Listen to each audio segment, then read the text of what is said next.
Cool Figure TV. Revolutionary salute. Revolutionary salute. Like, share, subscribe. Welcome to the House of Revolution. You know I'm your humble host, the Yalmina Revolution, and the big guy. Y'all know who the big guy is, right? Joe Biden. You know the head of that Ukrainian money laundering scheme has pardoned his entire family. What the? Before we get into that, be sure to wipe your feet. That means hit the like button. Like, share, subscribe, support the platform, y'all. Well, we knew the entire family was criminals. We knew the entire family was paid off doing Operation Ukraine. But now, the big guy who received 10%, and that's billions, he decided to do something unprecedented in the history of presidents. Pardon his entire family? What a damn crook. President Trump is reportedly considering a wave of preemptive pardons. Does this concern you? All these preemptive pardons? Well, it concerns me in terms of what kind of precedent it sets and how the rest of the world looks at us as a nation of laws and justice. You're not going to see in our administration that kind of approach to pardons. Nor are you going to see in our administration the approach to making policy by tweets. It's just going to be a totally different way in which we approach the justice system. President Trump is reportedly considering a wave of... We're looking outside the Capitol, and there will be a goodbye ceremony for the Bidens. They leave with President Biden having issued the most pardons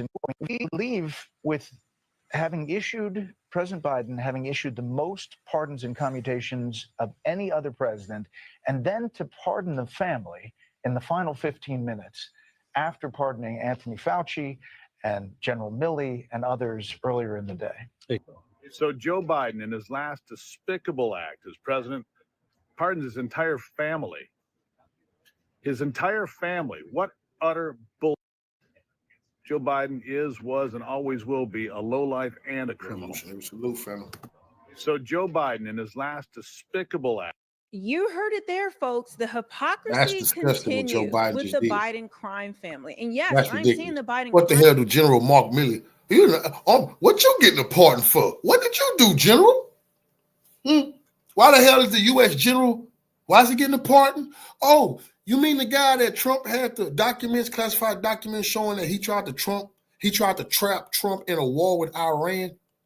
That's when Soleimani got killed. But Trump had the documents proving that Mark Milley and those damn United States soldiers committed treason against him, the president. Now you got a pardon? He definitely committed that goddamn treason. This is ridiculous. See, what type of fucking country is this? That's ridiculous, bro. No, really. The clown went against the president, got busted. Now Biden gave him a pardon. Boy, that's a banana republic, man. We need to be liberated. For real. This is ridiculous. Crime family. And Scott Jennings, who is a true gangster. That's crazy, bro. I can't believe General Mark Milley got a fucking pardon on CNN Live. And it is absolutely hilarious. But in case you didn't see it, we'll play that in a second. But yes, we know that if you didn't see it earlier, he pardoned Dr. Fauci, Liz Cheney. Everybody else. I don't care about no Liz Cheney. Get that wench a pardon. Fauci, forget that clown. Mark Milley was the head of the military, bro. That dude was the head of the Joint Chief of Staff, bro. That man went against the fucking president, bro. And you lost. His ass is supposed to be held accountable and under arrest. What Biden just did is ridiculous, bro. That's just setting the tone. Now, if Trump do the same and have some of his soldiers go against people that say he a dictator. But Biden just showed you they had the soldiers go against Trump. And how do we know? Because the bastard got a goddamn pardon. So his ass won't be arrested for what he did. That he should step down in shame. You swore to keep the oath. And you went against the goddamn president. The fucking head of the military, man. Yeah, y'all, that's probably why Trump say he gonna declassify that Kennedy information. He need to declassify it all. That's the real kick in the ass to the CIA and everybody else. Just declassify everything, Trump. one on the January 6th committee.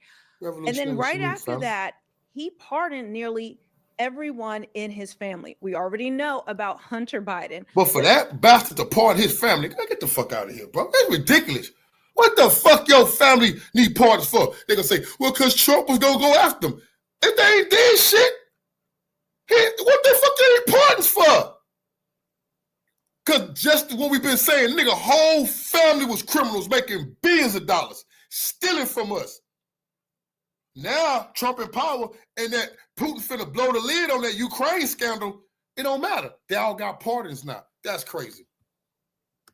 But take a listen to what Scott Jennings had to say about it. I thought this was an incredible speech, honestly, and truly watching Donald Trump indict these gangsters to their faces while they had to sit right in front of him in This that is bullshit, intimate bro. We don't setting need in no the pardons. rotunda Fuck for pardons, bro. Republicans This is was ridiculous. remarkable. They had to sit there and take it just minutes after Biden, who we're looking at here, pardoned his entire family. I mean, it was glorious. By the way, I love the rotunda Pardon setting. I his thought it was entire regal. I family. thought They it was think awesome. that shit cool, bro. You haven't even ever heard of that shit. Pardon your entire family? What the fuck your family doing getting a pardon? And the Democrats got the fucking audacity, bro, to act like they got some morals. This nigga pardon his family. Because they all been stealing out the Ukraine pot. Just like Trump said they no good ass was doing. Awesome. And listening to him Even his talk about how he's grandchildren going to was exercise getting money his from power China. today reminded me that he is absolutely ascendant. He is at the apex of his political power right now. And, you know, the promise of a new presidency is enormous. You get this power and you have influence, and the mandate is to change people's lives for the better and to restore American prestige. And he began to explain how he was going to do that immediately. The mandate's simple. It's economic relief. It's fix the immigration crisis.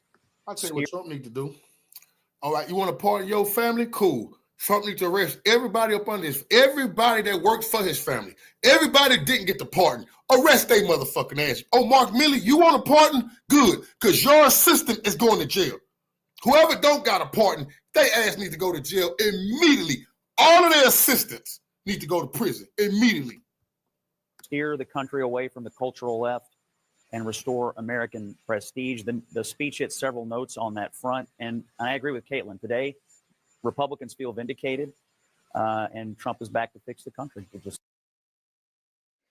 Absolutely. And did you notice how Jill Biden, Joe Biden are all smiles and hugging and talking to Trump? But what even surprised me more, of course, Kamala's talking to Trump, but Doug I'd be all Emhoff, smiles her too if I just husband, stole is like, billions of look, dollars look, and got look at that. pardons. I'd be smiling too if I just walked up out the White House with billions of dollars and pardoned my whole family. Nigga, it's a great fucking day. I don't give a damn Trump president. We just stole billions and then we can't go to prison for it. That's crazy. This America went down the drain today. That's the Democrat. Biden stuck the finger at America. Yes, we stole that money. Yes, I'm the big guy. Yes, I got 10% of 200 billion that went to. Yes, I got 10% of that shit. Now, what y'all gonna do about it? I pardon my Look at whole this. I family. don't know if you noticed it. Was an Let me turn off the audio. Look, shaking hands. And look, he goes in extra. Hold on. Doug Emhoff goes in extra, dapping up. Okay, Trump. This is unreal. Then also before before Trump came in, it was during the inauguration, Jill Biden and Doug Emhoff are smiling ear to ear. They almost seem giddy that this is happening. It's reminiscent of how Joe Biden and Jill Biden were like very excited when Trump won the election.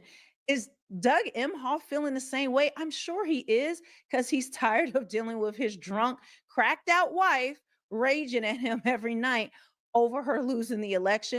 And he probably feels like he can move on with his life and doesn't have to deal with this foolishness anymore. Let me show you. Now, if you are not No, where in the hell they can't get away Now, with if you this are shit, not following me on X, you definitely want to. It's Real Melanie King. The link is below. But this is what I posted. I said, Jill Biden, Kamala's husband are so happy. I put and the inauguration. Ignore my typos. It was a lot going on this morning at the inauguration. What is happening? I mean, they were smiling ear to ear. It's just so weird. I don't know what is going on, what they're thinking, or maybe they're just happy that they got away with their crimes. Who knows? Everyone is speculating about this. Now, I also posted the actual pardon so that Joe Biden did for his whole family. It is showing that he is pardoning James Biden, Sarah Biden, Valerie Biden That's Owens, fucked up. John T. Owens, and Francis Biden. And you heard what That's he fucked said in up. the James Biden, that's his brother, bro. That motherfucker need to go to jail, bro. His brother is a big criminal, bro. He taught her the game. It ain't Joe. It's his brother, James. Motherfucking ass needs to be going to prison. That's fucked up. James Biden get away with all the crimes his ass been committing. in the beginning. Like, why would you do this? Why would you set this precedent if your family has not committed any crimes? It has to be something really serious going on. There are crimes. Boy, I mean, we already imagine know about Obama doing Ukraine, that, how bro. they've That's definitely enriched white privilege. themselves. And Boy, they would have never let Obama do that, bro. And he was Shoshana. They would have never let that nigga pardon all his brothers, his sisters, his sister-in-law. What? Boy, the white Democrats would say, hell no, nigga, you ain't finna be pardoned. You don't use the presidency in that manner. No. Biden pardoned every goddamn body. That's crazy. The Democrats lost all credibility. They don't have none. It's all Biden don't care. He smoked the last little bit of their credibility up like Hunter smoking on that crack. It's all over. business dealings that have not been investigated by anyone. Okay, that has the DOJ, Congress, the Senate. No one has investigated this, but they know that those investigations are about to take place. Yeah. And so Biden does this, goes What? against his own words. What? Same thing. Ukraine done fell apart. Ukraine went down the drain. All of the Ukrainian information finna come out now, but it don't matter. They all got pardons. Thing he did with his son Hunter. And then, of course, the left is being hypocritical, saying, I would do the same thing. There's no problem with it. When 4 years ago and all through Biden's presidency, they all were saying it's wrong to do. But suddenly when they do it, well, then it's okay. There's nothing to see here, folks. And we should all be just fine with it. I just find this absolutely abhorrent. But this is what the past 4 years have been. A bunch of hypocrisy, a bunch of liars, and people getting away with things while pointing the finger at Trump and anyone on the right and saying that they're the ones that are doing wrong. Now, Biden also made a statement on, they put out the official White House, or he put out his statement about this, talking about how his family has been, actually, let me read it to you if you can stomach it. It's laughable, honestly. You're going to want to hear it. My family has been subjected to unrelenting attacks and threats motivated Lies. solely by a desire to hurt me, the worst kind of partisan politics. Unfortunately, I have no reason to believe these attacks will end. Sorry, this thing is like covering it. I can't even see it. Something in the rule of law, and I am optimistic that the strength of our legal institutions will ultimately prevail over politics. But baseless and politically motivated investigations wreak havoc on the lives, safety, and financial security of targeted individuals and their families, even when individuals have done nothing wrong, You know what I'm saying? and will ultimately be. You know what I'm saying? Didn't do shit for you. This what them shoe shine and buck dancing house niggas get degree. He ain't do shit for them. Nigga, look out for his family. They got billions. The hell with your reparations. Nigga, I got to worry about my financial security. Make sure the legal system can never, ever come off cap after us. That's what he's saying. Because frivolous investigations, he never gave a fuck about what's going on in our community. The frivolous investigations, his justice system done reaped on us. Look at old white privileged Joe here. Showing he one of the good old boys. I told you. He was talking America is racist.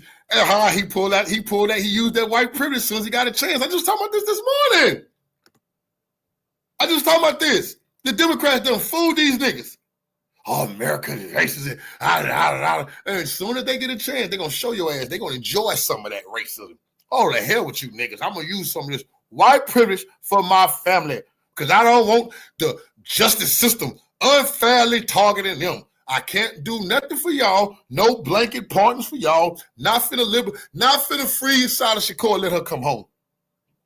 He don't give a damn that Assata has been harassed unjustly and she got to hide out in Cuba.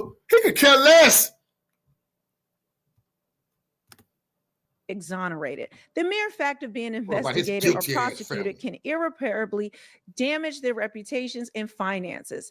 That is Salute, why I'm family. exercising my power under the Constitution to pardon then all those family members. The issuance of these pardons should not be mistaken as an acknowledgement that they engaged in any wrongdoing. Bullshit. They Nor guilty. should acceptance be misconstrued as an admission of guilt for any offense. Really? This is what happened to Trump and his family, but he did not issue any pardons for them. He didn't pardon Come on, man. himself. But some Remember that. These people harassed the shit out of all Trump kids. Ivanka looked into all their businesses, tried to shut all their businesses down. Trump issued no pardons for his family when they left. Just said, fuck it, we'll deal with it, bro. In the legal system like America's supposed to do. Not Joe Biden, crooked Joe. Hell no. He know they guilty as shit. I've been telling people this. What was the Biden's business that they was raking in millions of dollars? They would never tell you why Hunter was getting millions of dollars. What was his business? Why is Joe's granddaughter getting millions of dollars from China? What's her business? Huh? Oh, Trump, his family's guilty. We know about Trump's businesses. You can say they're crappy businesses, but we know they have different businesses. What the fuck was the Biden's business? The United States was their business. And they made billions off the United States. And that bastard is the big guy. And he just showed you he the big guy by pardoning his whole motherfucking family. He's showing you, I'm the damn big guy who got 10%. The hell with y'all. You'll never catch me if you can, coppers.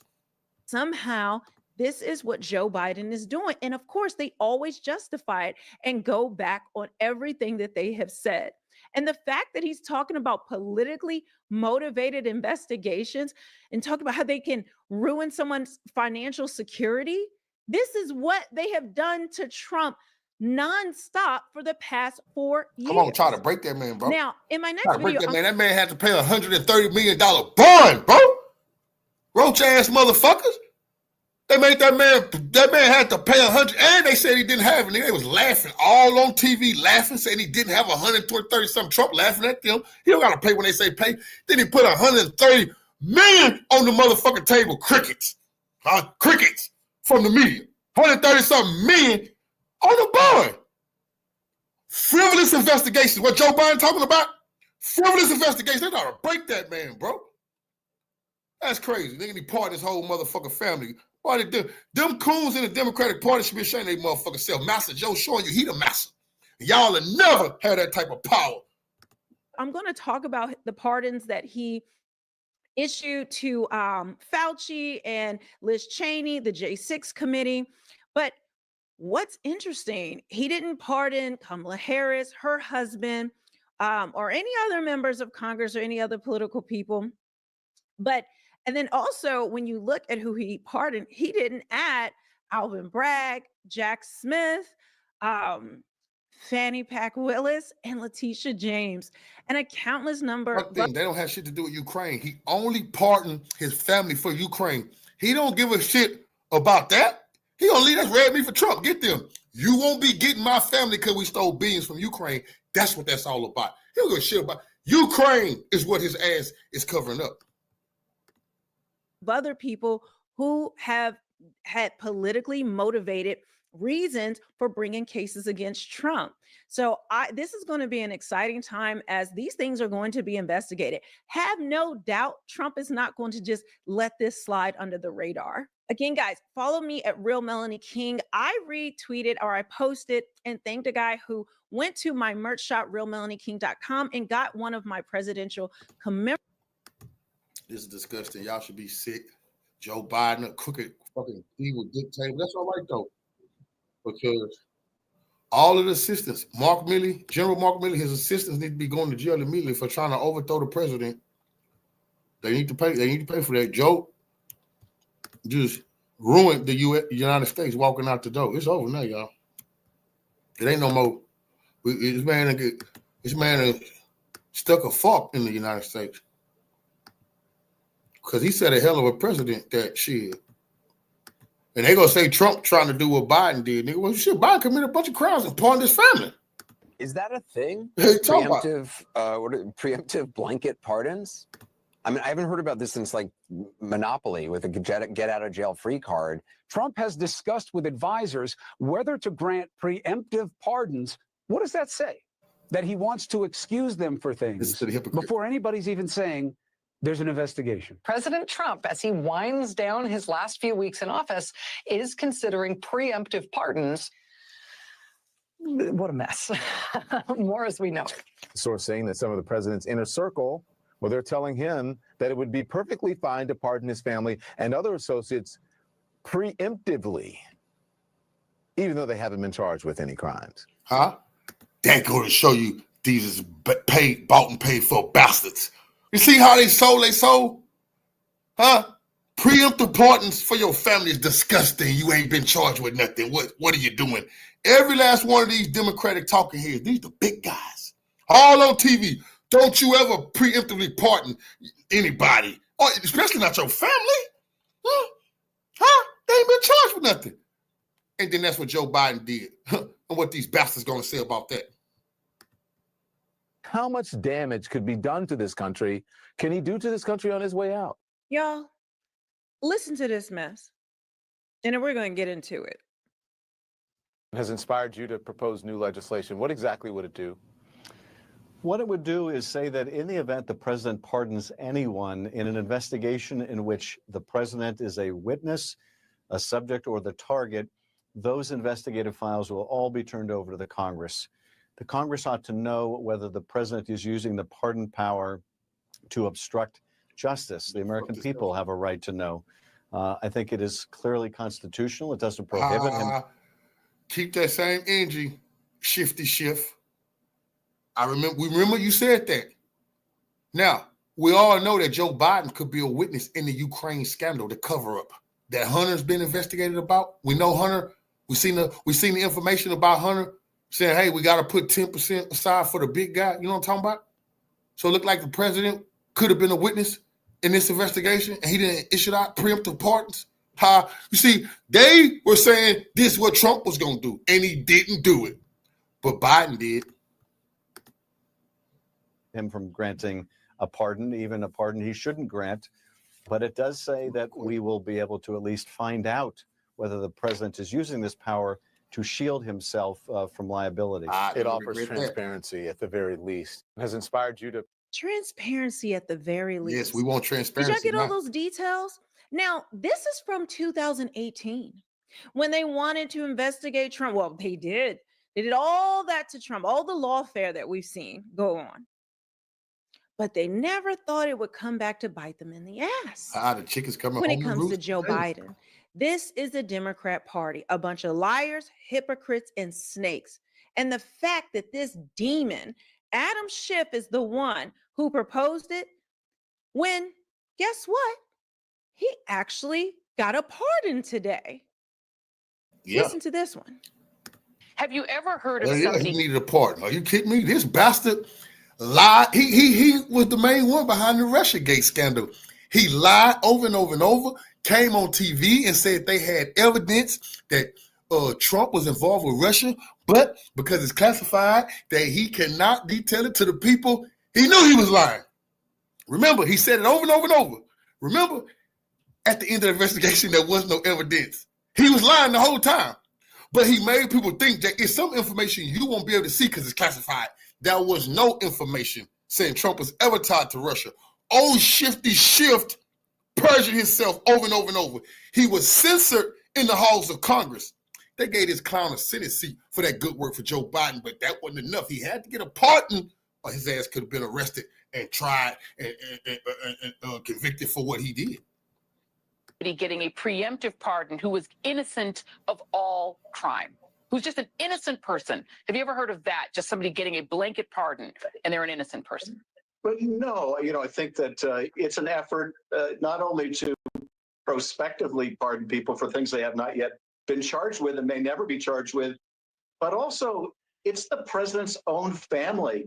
It's people that have been covering up for the president in addition to his own family. This is the nature of those the president has surrounded himself with, including his family.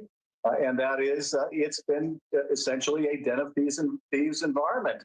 And so I think the president used this as his way of trying to protect those that have protected him. Have you ever heard of somebody getting a preemptive? Isn't that crazy? Now, that's not from this year.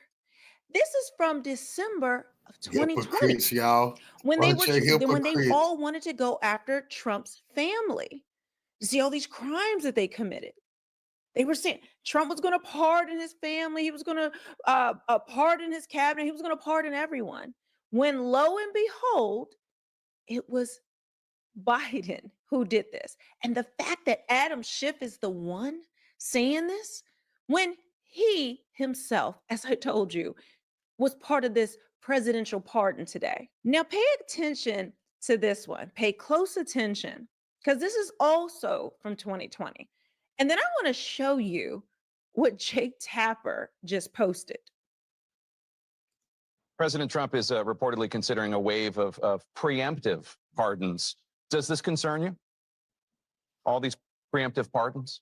Well, it concerns me in terms of what kind of precedent it sets and how the rest of the world looks at us as a nation of laws and justice.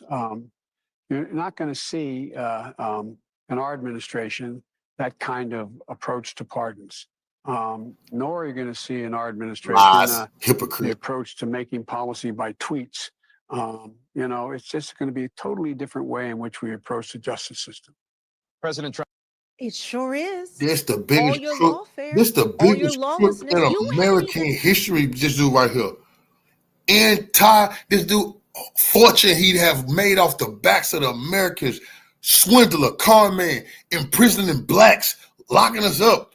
Hey, this man's history is disgusting. And he began his history with his buddy Byrd, the Klansman, laughing and joking, making laws to lock us up and make the private prisons. They gave him a little something for that. That's good work, boy. All right, here's some more work you got to do. Mandatory minimum, smiling while Hunter was smoking crack, selling crack and tricking and all kind of bullshit. But the grand finale on his way out the door. What did he do? Pardon his whole family because they made billions off the Ukraine scandal. Huh? He made billions working with the neo-Nazis in Ukraine. And y'all thought this, and that's why I say all the fucking coons trying to tell me about the Democrats. I don't give the hell with you. Oh, people rapping for Trump. You niggas is hand in hand with the goddamn neo-Nazis in Ukraine. What the hell is wrong with y'all? Hand in hand with the Nazis in Ukraine. They trying to tell us about somebody performing for Trump. You niggas is out of y'all mind. This nigga's a Klansman. He been one his whole life. He worked with the Confederates over here, his partner Byrd, and over in Ukraine, the army said they fighting on behalf of the white race. Everybody know the Azov Battalion said that. He made billions with them. Man, that's the shame for you Greek freaks out there and the Democrats. That's y'all shame. And on the way out, he pardoned his whole family and said, the hell with all those blacks, all those black district attorneys went after Trump.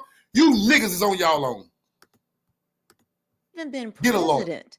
I have a story I'm going to talk to you guys about later in the next video about the Guardian and this bombshell report about Biden's cognitive decline. It is worse than we thought. And there's whistleblowers and people speaking about it. But now I want to show you, I promise you guys I'm going to show you that's what a Jake fucking Tapper. scam. That's a scam. Send his ass to jail. That's a fucking scam. I don't give a damn. He like the mafia don who wore pajamas and played crazy, so he thought he could beat the FBI. This is the mafia don playing crazy, so he won't go to prison. No, he's sharp as a fucking tack, man. Hell no. He is an actor. Acted like he didn't have the proper function while he was the big guy over $1 billion racket that will make John Gotti blush. The Gambino family ain't got shit on the Biden family. That's a fact. Gambino's small potatoes. The Biden crime family, woo! American royalty done ripped us off.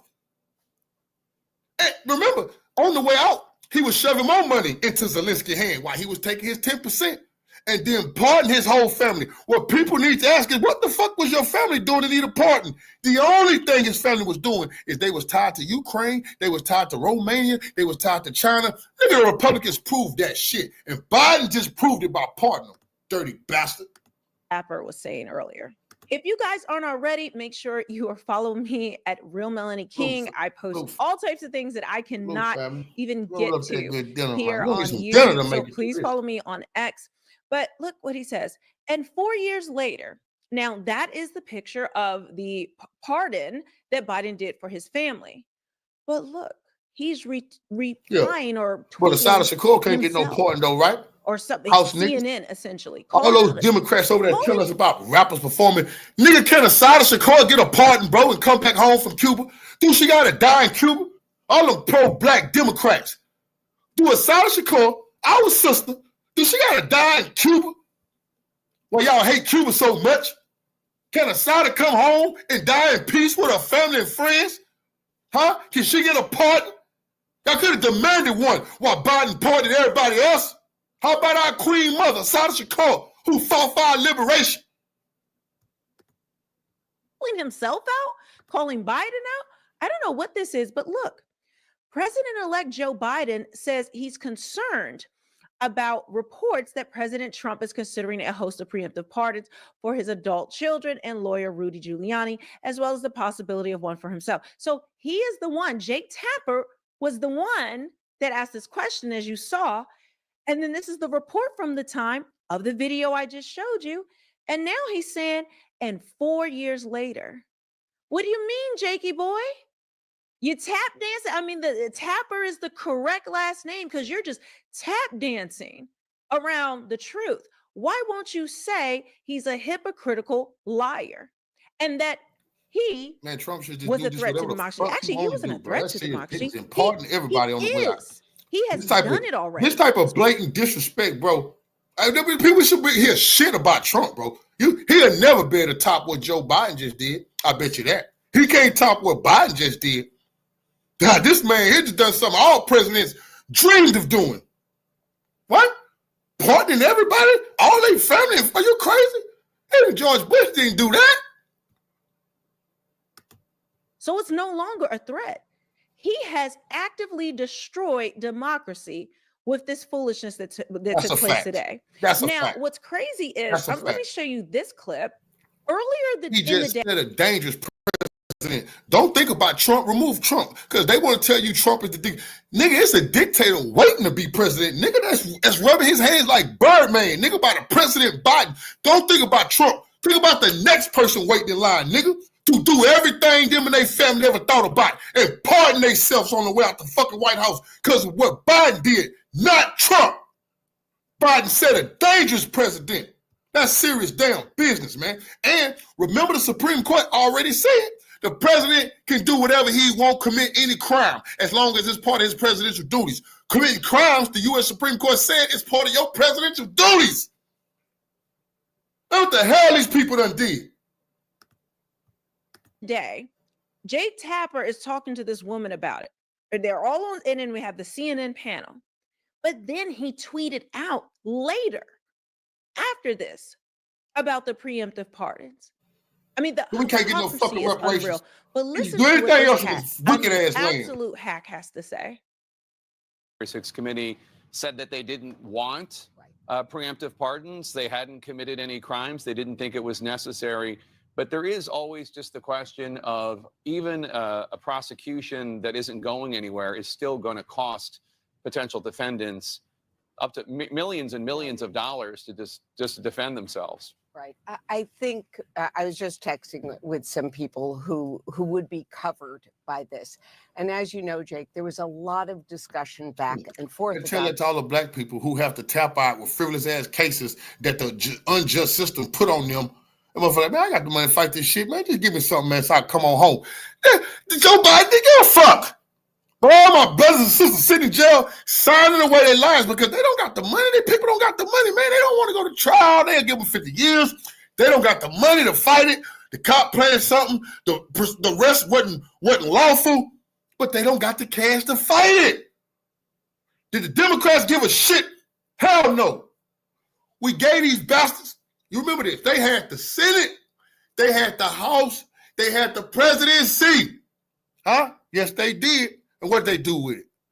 Decided it was time to look into DACA, gay rights, and other bullshit.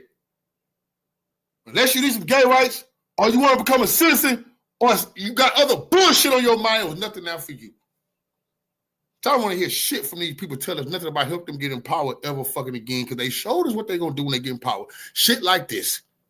Show us once again why it's a small club, your ass ain't in it. This the hero to the blacks, Joe Biden. Huh? Did he pardon the goddamn black people? Huh? Fuck no. The hell with you, nigga. He only can pardon his family right now. Say yourself. Of this, because all those members of black the people committee who wired are up to covered go by after Trump, speech and their ass is grass, as they should be. debate technically. Witnesses, Capitol Hill Police, DC Police, members of the committee, everybody I spoke to who was involved with the January 6th committee hearings felt very strongly. They all said exactly the same words. We didn't do anything wrong, so we don't need a pardon. But, and this is the but, it's the extraordinary circumstances. It's the fact that President Biden felt that there would be this political retribution, political revenge that did not have any bearing in the facts, but that he was giving members, committee staffers, witnesses, sort of a blanket of protection to try to send a message more than anything else. These people should not, nobody should go after these people. So nobody should go after these people. That's the message Biden wants to send. No shite, Sherlock. They don't want him to look at anything. But even what Adam Kinzinger, well, whatever, not Adam Kinzinger, Adam Schiff, they're both two snakes in the grass. But Adam Schiff said that even if the president gives the pardon, we still, Congress, everything needs to be turned over so that an investigation can be done as to why these pardons took place. So she's talking about preserving, really, it's about their financial security. Even Biden said that in his pardon to his family today, so that they don't have to pay all these legal fees and fight, in court for years. Well, even though you can't be convicted of a crime, okay, you've had this pardon, that doesn't mean the investigation stops. There will still be investigations, literally for years. These people are still going to be held accountable, and the American people will see what liars and hypocrites and not only just liars and hypocrites, just how truly evil they actually are. I think once all the American people start seeing all the stuff that comes out, we already know what happened as far as the FBI, how they did not admit that they had assets on the ground, and they finally had to. Now that, well, when they realized Trump was going to be president, they had to start trying to tell a little bit of the truth. But this is one reason why they want to stop Kash Patel from becoming FBI director, because he is going to be the one to expose this stuff. He is the one that exposed the whole Russia thing, the whole Russia collusion hoax that they tried to play on the American people. So this is why they're terrified. So even if these people can't go to jail for these crimes, or I don't know if this is a blanket pardon for any and everything they've ever done. I guess it is, because it's preemptive. That means anything they've done in their life in the past, they are preemptively pardoned from facing any consequences for it, or as far as jail time, prosecution. But the beautiful thing about the United States, that's not the only way to go after people. And I'm upset, but I'm also happy, because I think once the truth is revealed, Democrats are going to have a hard time winning any more elections. Guys, if you want to support me, I've recently had a slew of videos demonetized. I don't know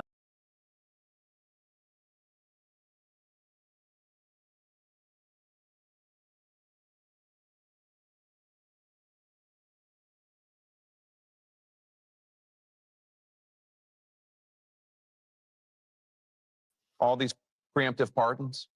Well, it concerns me in terms of what kind of precedent it sets and how the rest of the world looks at us as a nation of laws and justice. You're not going to see in our administration that kind of approach to pardons, nor are you going to see in our administration the approach to making policy by tweets. It's just going to be a totally different way in which we approach the justice system. The only reason I know to ask for a pardon is because you think you've committed a crime. Like, I only know of one reason to seek a pardon, because you're worried that you're guilty, that you committed a crime. A few years later. It's a Fox News alert. President Biden is just came across, just issues new pardons for Dr. Anthony Fauci. You could call these preemptive pardons. Dr. Anthony Fauci, retired four-star general Mark Milley. This just happened moments ago. It also includes the members of Congress and staff who served on the Select Committee and the U.S. Capitol, and D.C. Metropolitan Police officers who testified before the Select Committee. This is Trump prepares to take the oath of office in just a few hours. Would that include Liz Cheney? So What it's a mess. No, it doesn't. I guess, Select committee? yeah, Yeah. Select Committee. The whole select. But what does it say?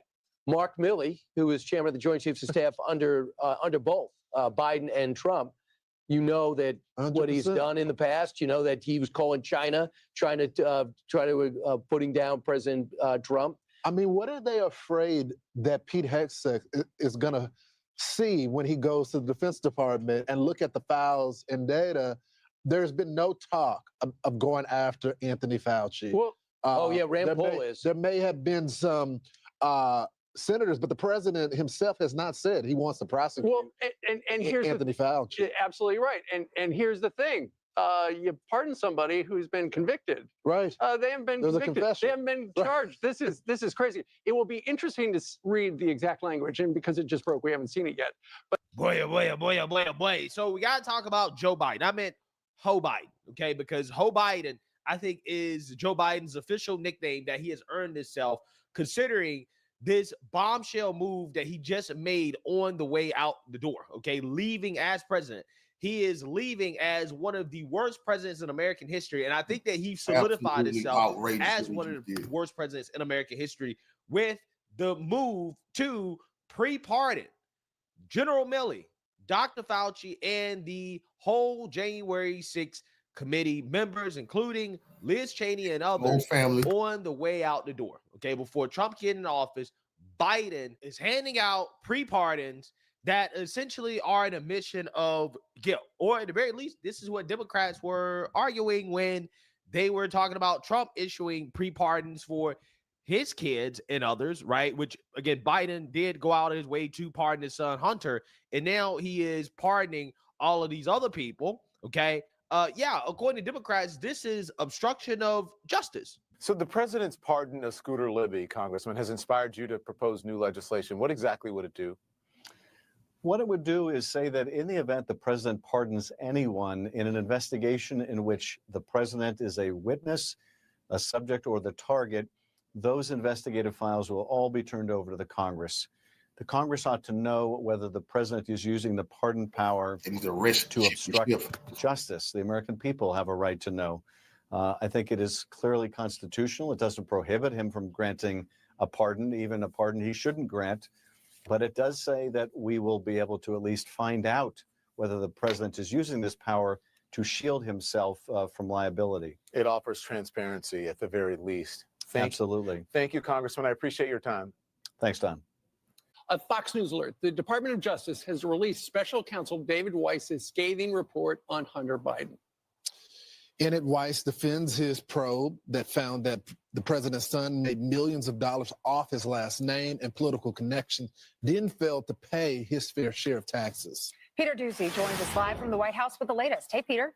And a look at recent history, we remember that the heart of President Biden's pardon of his son was that he accused the special counsel, David Weiss, of singling Hunter Biden out. Now, David Weiss is saying that the president was wrong to say that. A quote from last night's report: other presidents have pardoned family members, but in doing so, none have taken the occasion as an opportunity to malign the public servants at the Department of Justice based solely on false accusations.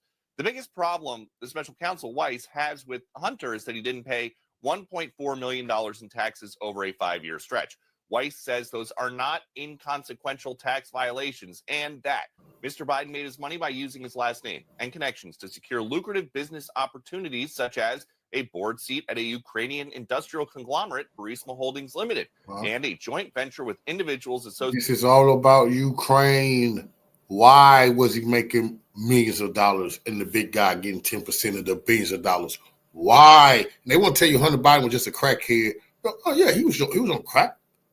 But he didn't have to function properly. As long as Joe Biden was Joe Biden, they were going to pay. Associated with a Chinese energy conglomerate. He negotiated and executed contracts and agreements that paid him millions of dollars for limited work.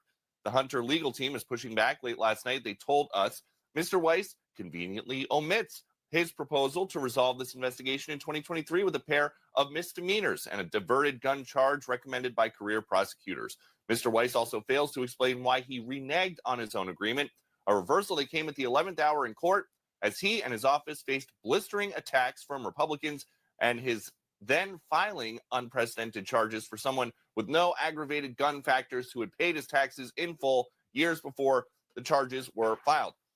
President Biden came here to the White House almost 4 years to the day, promising to restore faith in institutions. Now this special counsel is saying that President Biden's actions have undermined faith in institutions. Back to you. Yeah, that whole we're the party of saving democracy. We're the party of law and order. We're the party of upholding the integrity and sovereignty of our institutions. Yeah.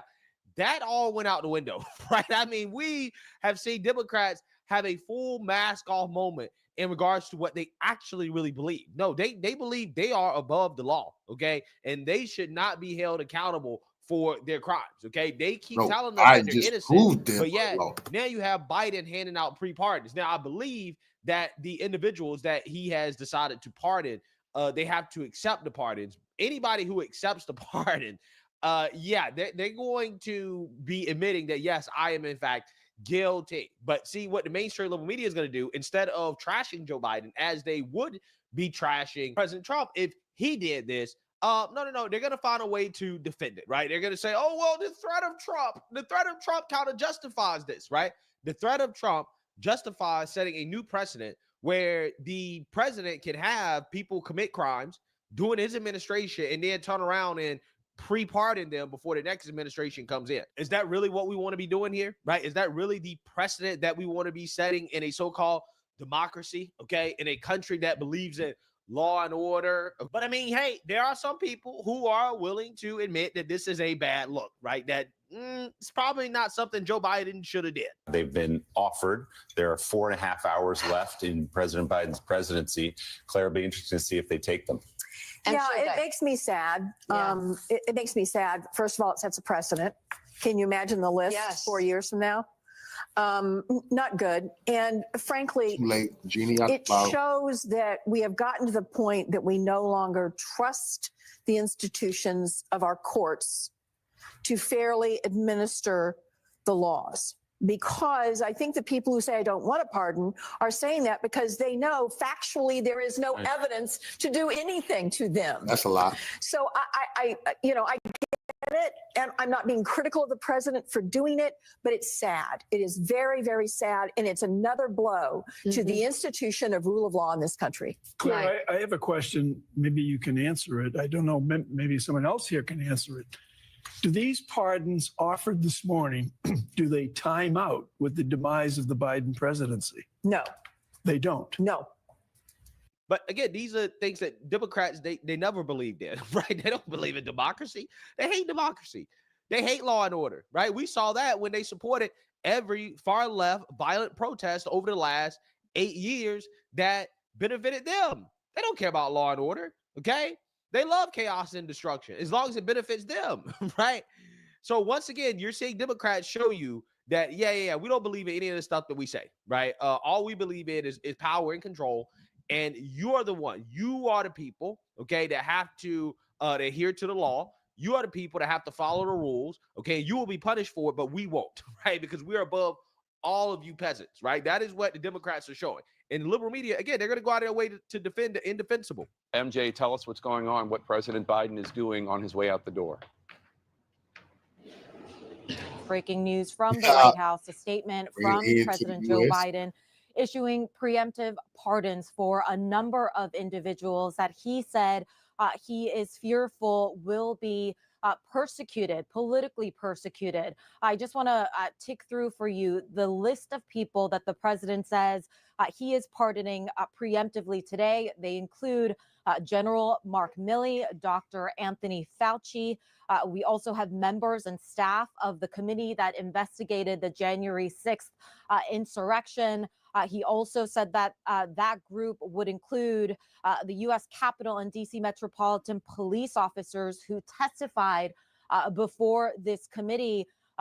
Jake, this was a possibility that we had anticipated and that we reported was something that President Biden was considering. And in all of our reporting, we anticipated that if he were to take this action, it was very possible that it would happen at the very last minute. And here we are, just hours before President Biden is set to leave the White House. The president is announcing this very controversial decision. And in this lengthy statement that he just released, he says, I believe in the rule of law, and I am optimistic that the strength of our legal institutions will ultimately prevail over politics. But he says these are exceptional circumstances, and I cannot in good conscience do nothing. Now, when he is— That's wild. That's wild. I mean, to come out your mouth and say, I believe in the rule of law in our institutions, and then turn around and undermine the rule of law in the institutions, is crazy to me, right? It's absolutely crazy, okay? Mark Milley possibly committed treason. That phone call to China around January 6th trying to undermine the president, yeah, that was treason. Straight up. Like, that's treason. He should be punished for that, right? He should be held accountable. When it comes to Liz Cheney, we all know about Liz Cheney.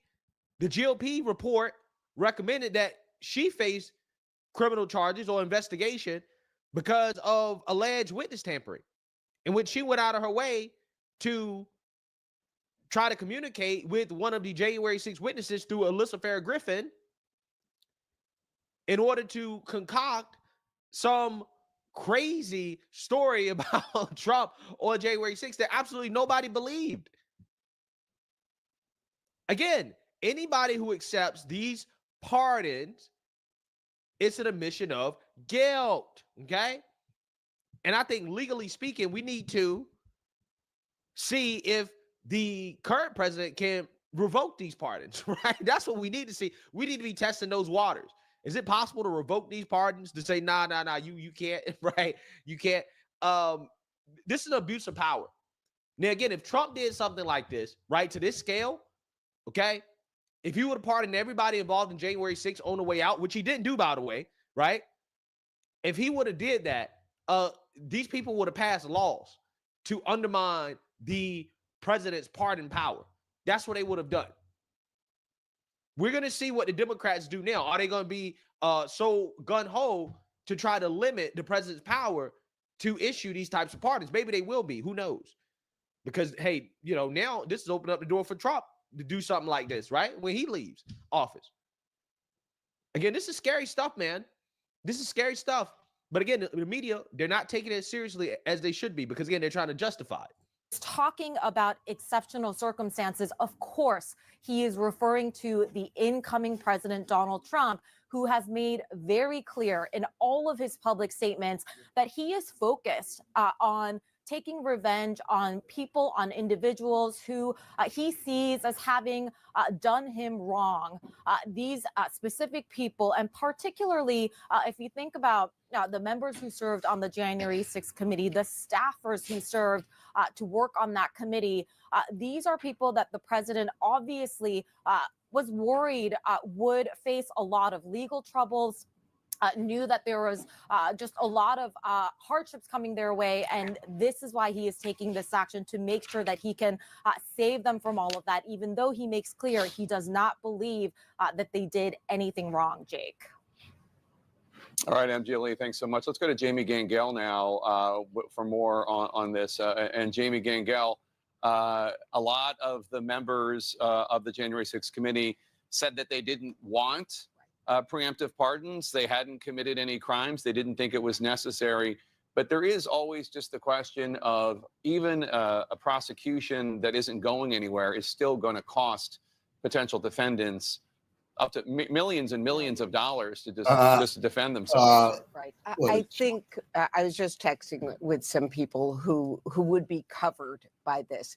And as you know, Jake, there was a lot of discussion back and forth about this. They are actually telling on themselves.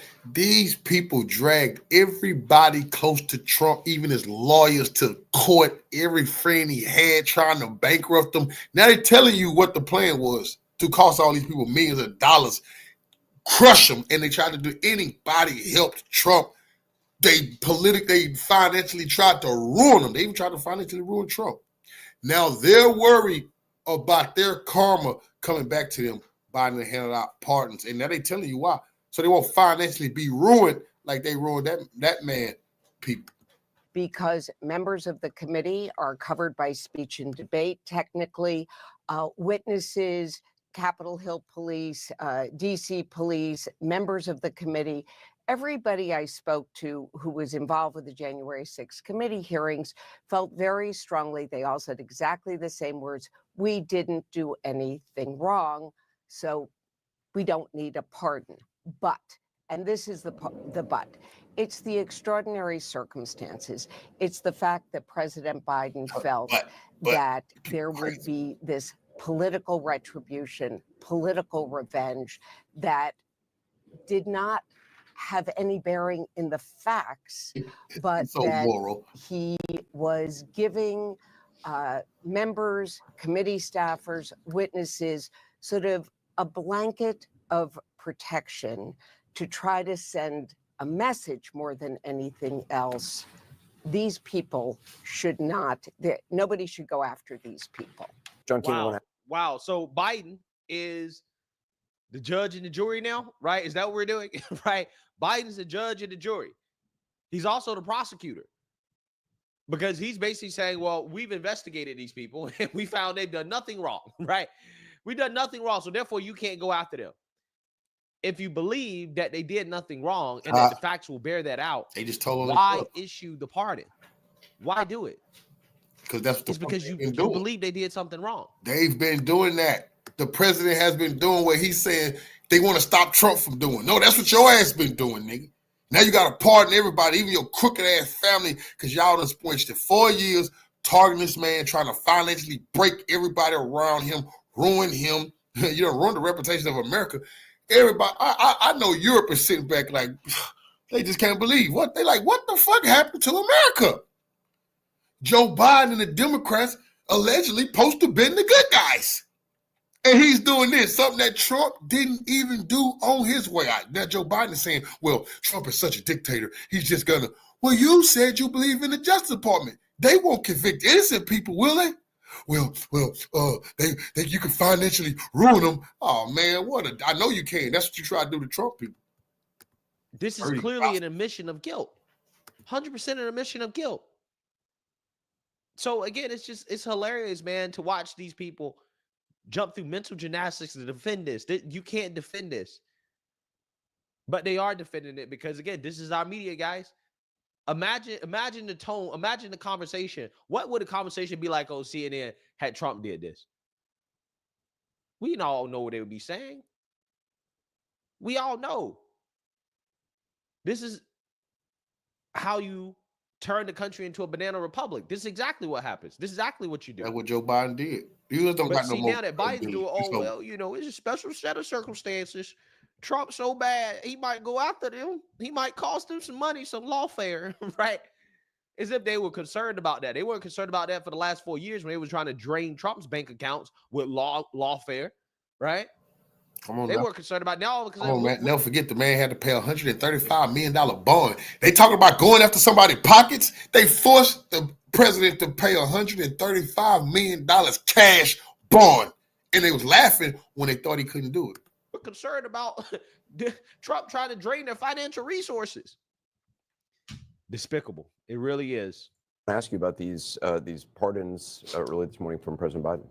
Well, the president and his team obviously think it is necessary. I think the result of it will be it'd be a really interesting limousine ride and tea at the White House between President Biden, who decided this was necessary because of what he thinks about Donald Trump. So they're going to be sitting as close as we are, even closer. And this is to the very end, Biden versus Trump, Trump versus Biden. That has been the last 4 years of American life. It's been longer than that, actually, if you think about it. And so the president thinks this is necessary because of everything Donald Trump said during the campaign about. It hasn't been Biden versus Trump, liar. It's been all of y'all versus Trump. The media, the generals, the Dr. Fauci. What the fuck you mean? The Rhino report. There ain't been no, please, don't think it's been no fair fight, Trump versus Biden. That ain't even fair. No, it's been all of y'all treasonous bastards versus that man. Try to lock him up. That didn't work. Try to financially ruin him. That didn't work. Y'all like, fuck it, pardon everybody because the man coming back in power. Retribution. Come on, man. About getting back to the people he thinks have been disloyal to him. Is it necessary? I'll leave that to smarter people than me. But what it does, it will continue the polarization and the fights, and it will put a burr in Donald Trump's saddle. On this issue of the pardons, you know, this day is really interesting because you have all these customs that are going to be observed, these constitutional norms in a day of norm busting, in an era of norm busting. So even as they ride to the Capitol, we now see these pardons. Right after the swearing in, President Trump is going to sign some executive orders, many of which will be tested in court because they challenge the constitutional separation of powers. So it's a day of customs and a day of customs busting. Anyways, these people, if they were telling the truth, they would say that Joe Biden's legacy is now tarnished, right, permanently, right? I mean, he is the worst president in United States history at this point, in my book. Okay. Again, I know I'm not a historian, but damn it, I have observed this administration every single day for the last 4 years. And I can say without a doubt, he is the worst president of my lifetime. And I can't imagine a president being worse than this. And this move right here, again, just solidifies it. He's done, right? He's cooked.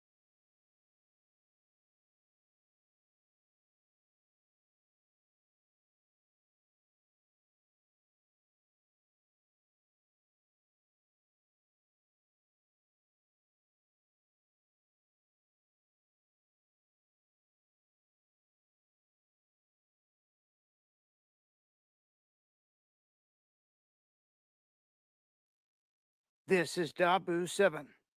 And today we have a new president, President Trump, back in office, number 47 now. And on his way out, Joe Biden decides to drop a bunch of pardons that raise a lot of eyebrows. He drops pardons for Anthony Fauci, for Milley, Liz Cheney, and the entire corrupt J6 committee. Then his entire immediate family, pretty much 5 close family members at the last second, after saying he would not do it because it's an abuse of power. He did it. So Biden crime family covering their tracks as they exit. Now Trump taking over and immediately stepping in and saying that all these executive orders are now going into motion when pertaining to the border. He is launching a national emergency declared on the border. This gives him the ability to use the military at the border to do exactly what they want to do. All these raids that were supposed to be going down in sanctuary cities, they may get mixed up or shuffled up. It may not be Chicago and New York. They didn't want that cat out of the bag. Apparently it came out, and they may switch it up to different cities. So this could start at any moment, anywhere, in terms of going after the illegals and then using the military. He's also putting out a state of emergency in terms of our energy. So we've got multiple emergency situations that they've put us under, a national security ordeal here. And he will be rifling off executive orders throughout the next day or so in terms of the border, immigration, DEI, trade, and of course, energy, TikTok, things like that. And I will update as those take place. So make sure to follow me on X for breaking information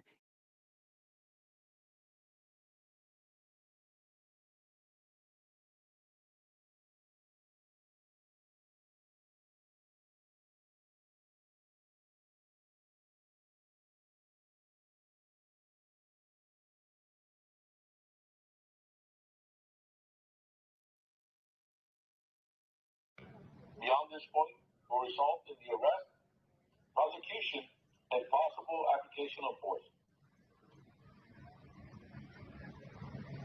Advertencia. Esta es un área restringida federal. Fuera de los límites del personal no autorizado. La entrada o el movimiento no autorizado más allá de este punto dará lugar a la detención, al procesamiento y la aplicación posible de la fuerza. Personnel. Unauthorized entry or movement beyond this point will result in the arrest. We're going to take a lot of hate. We're going to be sued every day, numerous times.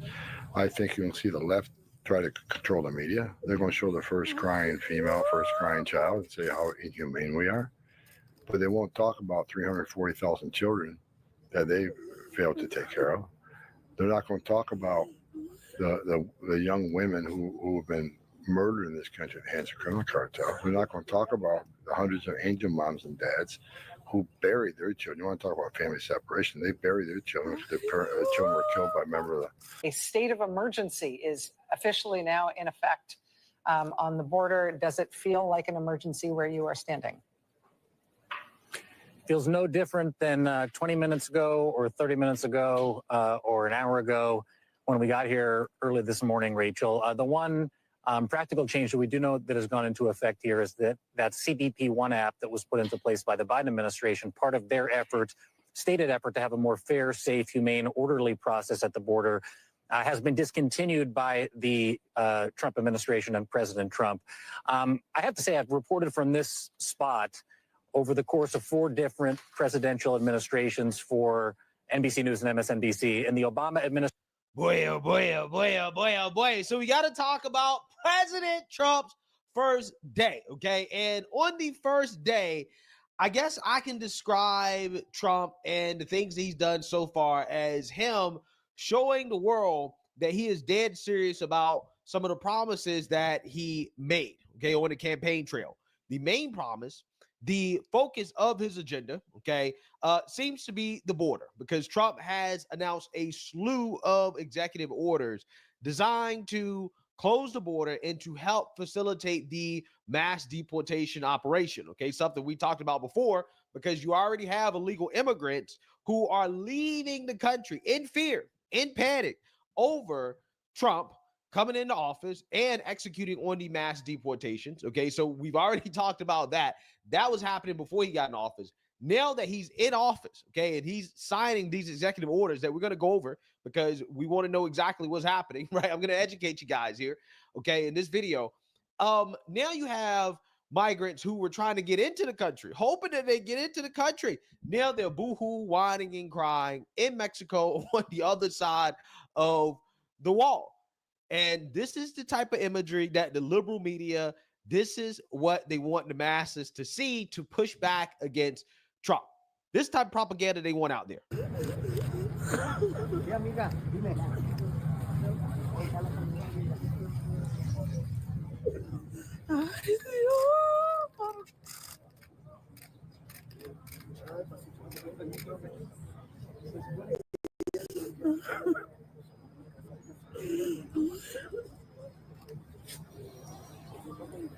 They'll tell one side of the story. They'll try to vilify us, but they're not going to stop us from doing our job. I don't care what the media says about me.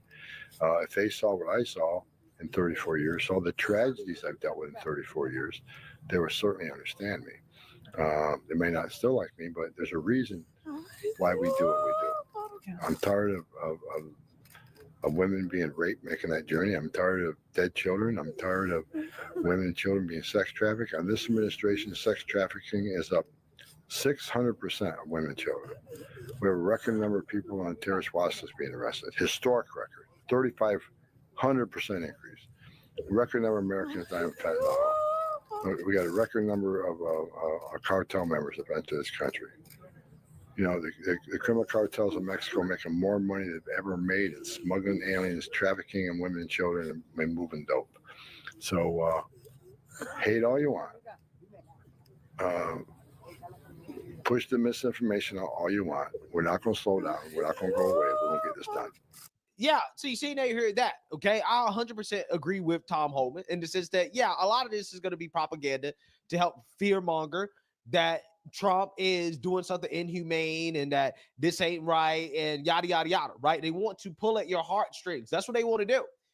But also, I think this is a double-edged sword, okay? And I don't think this is going to work out the way the media thinks it's going to work out, because ultimately, at the end of the day, I agree with the media. I think that we should see this type of imagery, okay?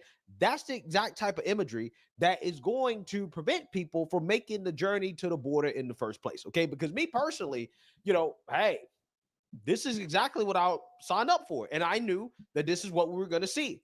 Now, I don't take any enjoyment in seeing people's pain and suffering, but for me personally, I'm not changing my opinion, right? I'm sorry. We can't let everybody in, okay? And am I supposed to feel bad for everybody that's boohoo whining, crying about not being able to get into the country?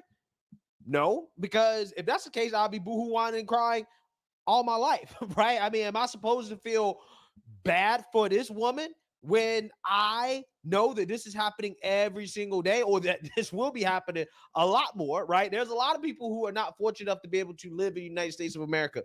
And that's just reality, right? We got to deal with it. And I'm personally just not going to let it change my opinion, right? So it's not going to work on me. And I hope that a vast majority of the country who agrees with mass deportations reacts the same way, just like me. Well, it's sad to see, but it is what it is, right? That is the way that people should react when they see that, okay? Because the media wants you to react emotionally and say, no, let's just let him in. Let's just let him in. And you end up with the situation that we had over the last 4 years. Can't have it, okay? But when you do see somebody that is boohoo whining, crying like that at the border, and you're thinking about coming to the border, yeah, I think that type of imagery will make them think twice before coming over, right? Making that long journey just to end up heartbroken, okay? And I've made this argument before, and I will continue to make it. We got to see the raids, right? Yes, we need to see the raids. I want to see the raids, right? And the reason why is because it needs to be televised, right? People need to see this is what's going to happen if you come over to this country, right? This is your fate, okay? This is the end result. It needs to be seen, okay? It needs to be seen around the world. Because we have to send a message that, hey, no, it's not okay to try to come into this country illegally, right?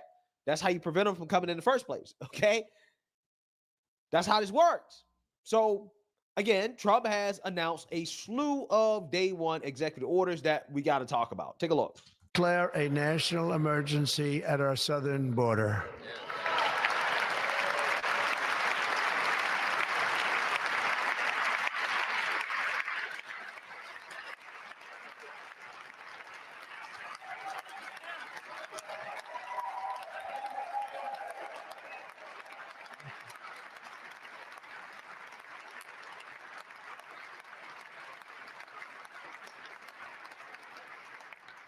All illegal entry will immediately be halted, and we will begin the process of returning millions and millions of criminal aliens back to the places from which they came. We will reinstate my Remain in Mexico policy.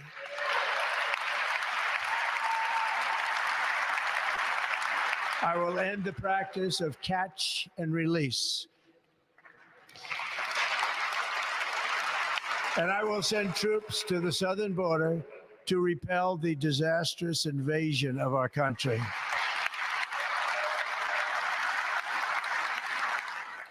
Under the orders I signed today, we will also be designating the cartels as foreign terrorist organizations.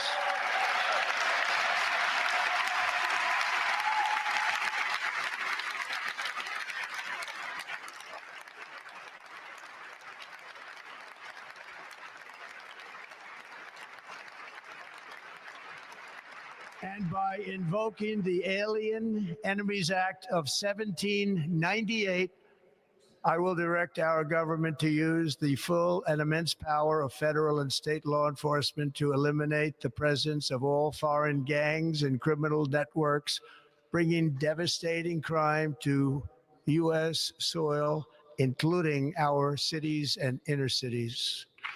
Yeah, so you've seen that, you heard that. Okay, so I think it's important that we actually go through the 10 executive orders that Trump is doing so everybody understands exactly what's going on here, right? We're informed about what's happening.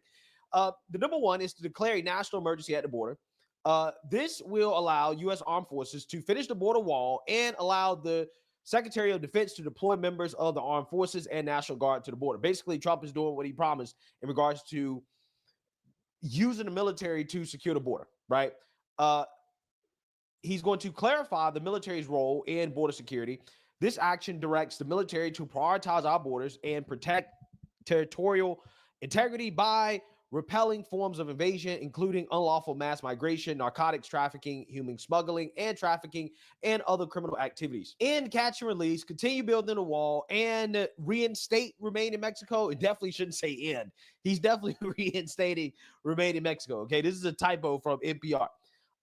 Designate criminal cartels as terrorists. This will allow the U.S. to more easily remove members of groups like Tren de Agua, a transnational criminal organization from Venezuela, and MS-13. Suspend refugee resettlement and asylum and close the border to those without legal status via proclamation. And birthright citizenship. Yeah, this one is definitely going to be an issue. But I think this is done to start the legal battle over birthright citizenship and to actually really hash it out in regards to whether or not this is a constitutional right, which I don't think that it is. Okay. I mean, I went over this before in regards to how I think that the 14th Amendment has been misinterpreted when it comes to birthright citizenship, but it is something that they're going to fight it out in court, right? That's the whole point of that executive order. Enhanced vetting and screening. The official said they're going to enhance vetting and screening of illegal aliens. Protect American citizens against invasion. Officials said this equips agents and officers of ICE and CBP with the authorities they need to deport people from the U.S. AKA, we're going to look the other way if you just, started sending people back, right? They come to the border and you just preemptively say, nah, you gotta leave, right? We're sending you back. It's not going to be a big deal because under the Biden administration, they would come to the border and they would be allowed in. And then eventually, they'd be able to just go wherever they wanted to go. Okay. And restore the death penalty. Okay. I think that one is self-explanatory. But again, the whole purpose is to send a message that, hey, we're not playing. We're not playing about coming over here illegally. Don't think that you're just going to get in, right? And all that sobbing is going to help you. It's not going to help you. And if you come over here and you do get in and you commit a crime, yes, there's going to be severe and harsh punishments, okay? Yeah, so again, Trump is sending a message. We're not playing around with the illegal immigrants. We're not. So with that being said, I want to play this clip so we can learn a little bit more about some of the policies that Trump is looking to implement at the border. We heard him talk about a national emergency on the southern border. He's going to declare that here on day one. I want to go to Maria Villarreal. She's in Texas. She covers, obviously, the issue of immigration and the southern border for us. And Maria, they were expecting this, authorities in the border states, that Donald Trump would act and act quickly. And they've now heard it in the inaugural address. They now await the signing with the pen a little later this afternoon to put some of these words into action. Exactly what that action looks like remains to be seen. And as John Carl just pointed out, whether or not we'll see any sort of beginning to mass deportations still remains up in the air, though he's given every indication, President Trump, that he intends to act and quickly here. David, I think Mary Bruce probably put it best a little earlier, right? She said we heard the inaugural address and then we heard a second address. And I think that's when we really got a good sense of what Trump is really focused on, what's important to him, where he feels most comfortable. We've been talking about this all throughout the election, right? For me, though, this gave us a lot more perspective on what we can expect at the border. And I think that's what a lot of people, a lot of contacts and sources down here have been waiting for. There have been a lot of rumblings for weeks about what could potentially happen. I mean, obviously, he talked today about bringing back Remain in Mexico. We've also heard a lot of conversations around Title 42. And when you talk about those two policies coming back, David, I think it's a real concern, not just for the people that are going to have to respond to the issues that are going to happen along the border, but really what is going to be happening in Mexico. There are shelters right now that don't have a lot of migrants, don't have a lot of families, but their bigger concern is like, if you implement a Remain in Mexico, I mean, basically that in Title 42 allows people to just allows our federal government to push migrants back into Mexico to wait for their asylum cases to be heard. That will instantly create issues in these shelters. And then that's when we will also see the potential for a lot of those camps where, people are waiting along the border in awful conditions to try and get heard. I mean, that's not our problem. That's not our issue. That's Mexico's issue, right? That's Mexico's issue. Maybe this will motivate them to not allow them to cross their southern border, right? If Mexico did not allow them to cross their southern border, then they don't have to deal with the problem at their northern border, right? You see how that works? You see how simple it is? It's called incentive structure, right? If you make the illegals remain in Mexico, which we can because we are the most powerful country, right? We are more powerful than them. So yes, we can actually make them remain in Mexico. And if it's Mexico's problem to deal with, then they will be incentivized to not allow them into the country at all, right? To secure their southern border, okay? And that's the whole point, okay? It doesn't matter how mad Sheinbaum gets, right? The president of Mexico, that's our last name, Sheinbaum, right? Again, I'm wondering what happened to machismo, okay? What happened to all that? Right? What happened with my Mexicanos? Right? What's up with that? But anyways, the Chihuahua can bark, but the Chihuahua ain't got no bite, right? So who cares how she feels about it? Who cares if it creates problems for her? Again, there's a solution. Secure your southern border, and you ain't got to worry about it, right? It's really that simple. This caused some major issues and major tension between the U.S. and Mexico when these two policies were both in place during the first Trump administration and then, sweeping into the Biden administration as well. Any indication from authorities there on the ground as to how far they think the Trump administration will go in these early days? You talk about Title 42, of course, was used during COVID. It was actually used in the early days of the Biden administration until the courts caught up with them. But there's been a lot of talk about whether or not that can be brought back in light of other concerns that are now on the radar. And I think that is why it's so important for us to pay attention to the verbiage, the wording of how these executive orders will come out. Obviously, this is a very smart Trump administration that has been planning, what they're going to do along the border for not just a few months, but really the last year or so. How can they get around the court systems that have already said remain in Mexico cannot be used any longer by the Biden administration? So in order to bring it back, they've got to write that policy a little bit differently. So we got to pay attention to that. Also, Title 42.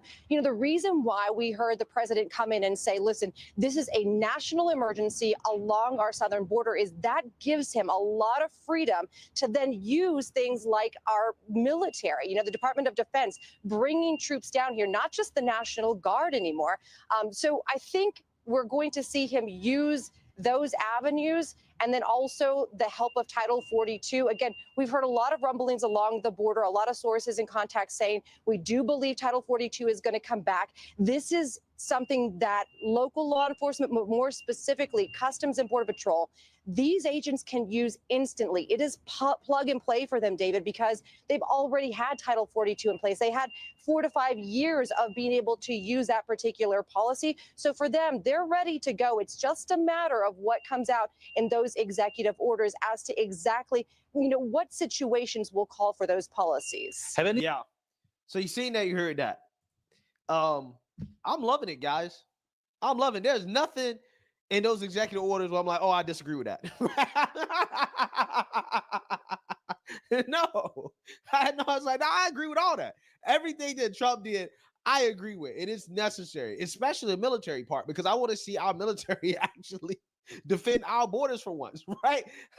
Like, that's all I want to see. It's been a long time since our military has actually defended our borders, okay? We've been defending other people's borders, not ours. And it's just too much of that, okay? And also, using the military should make it cheaper, okay? Should make it cheaper as well, too. Instead of having to hire more Border Patrol agents, which they probably end up doing anyways, right? Maybe you need to free them up to actually, deport the illegals that are here, that are already in the country, right? So you need to free them up, okay? So you use the military and have them defend the border, right? So, again, I'm loving it, okay? I'm loving it. And you have Pete Hegseth running the Department of Defense, and he's going to do it, right? He's going to allow it. See, that's why you need people that are loyal to the agenda, right? That are going to put America first. This is why you need them in power for stuff like this, okay? Because we know that Democrats are going to challenge it in court. They're going to try to push back against it. And you need people that have the cojones to not fold to Democrats and to, again, commit to getting the mission accomplished, right? Which is to secure the border and to use every resource that we have. Obviously, you want to do it constitutionally and legally. A lot of this stuff is a legal gray area, right? And while it's a gray area, you want to make sure that you're taking advantage of it. What you can do, okay, just in case the courts try to stop you, in which, again, we do have conservative-friendly courts. So they're probably going to be fine, right? Ultimately, at the end of the day. But, yeah, you need people that are going to be committed to getting the job done because Democrats, I think they're going to try to push back against a lot of this stuff, especially as the tears get flowing, right? The progressives are going to stand up, and we're going to see if the Democrats are going to capitulate. If they were smart, they would support everything that Trump is doing and stand behind it, right, and support it. But I don't think the Democrats are that smart. I think that they're going to fall for the Trump derangement trap, and they're going to be boohoo, whining, crying, and trying to make people feel bad about what they voted for. I think it's going to backfire. I really do. So we'll see.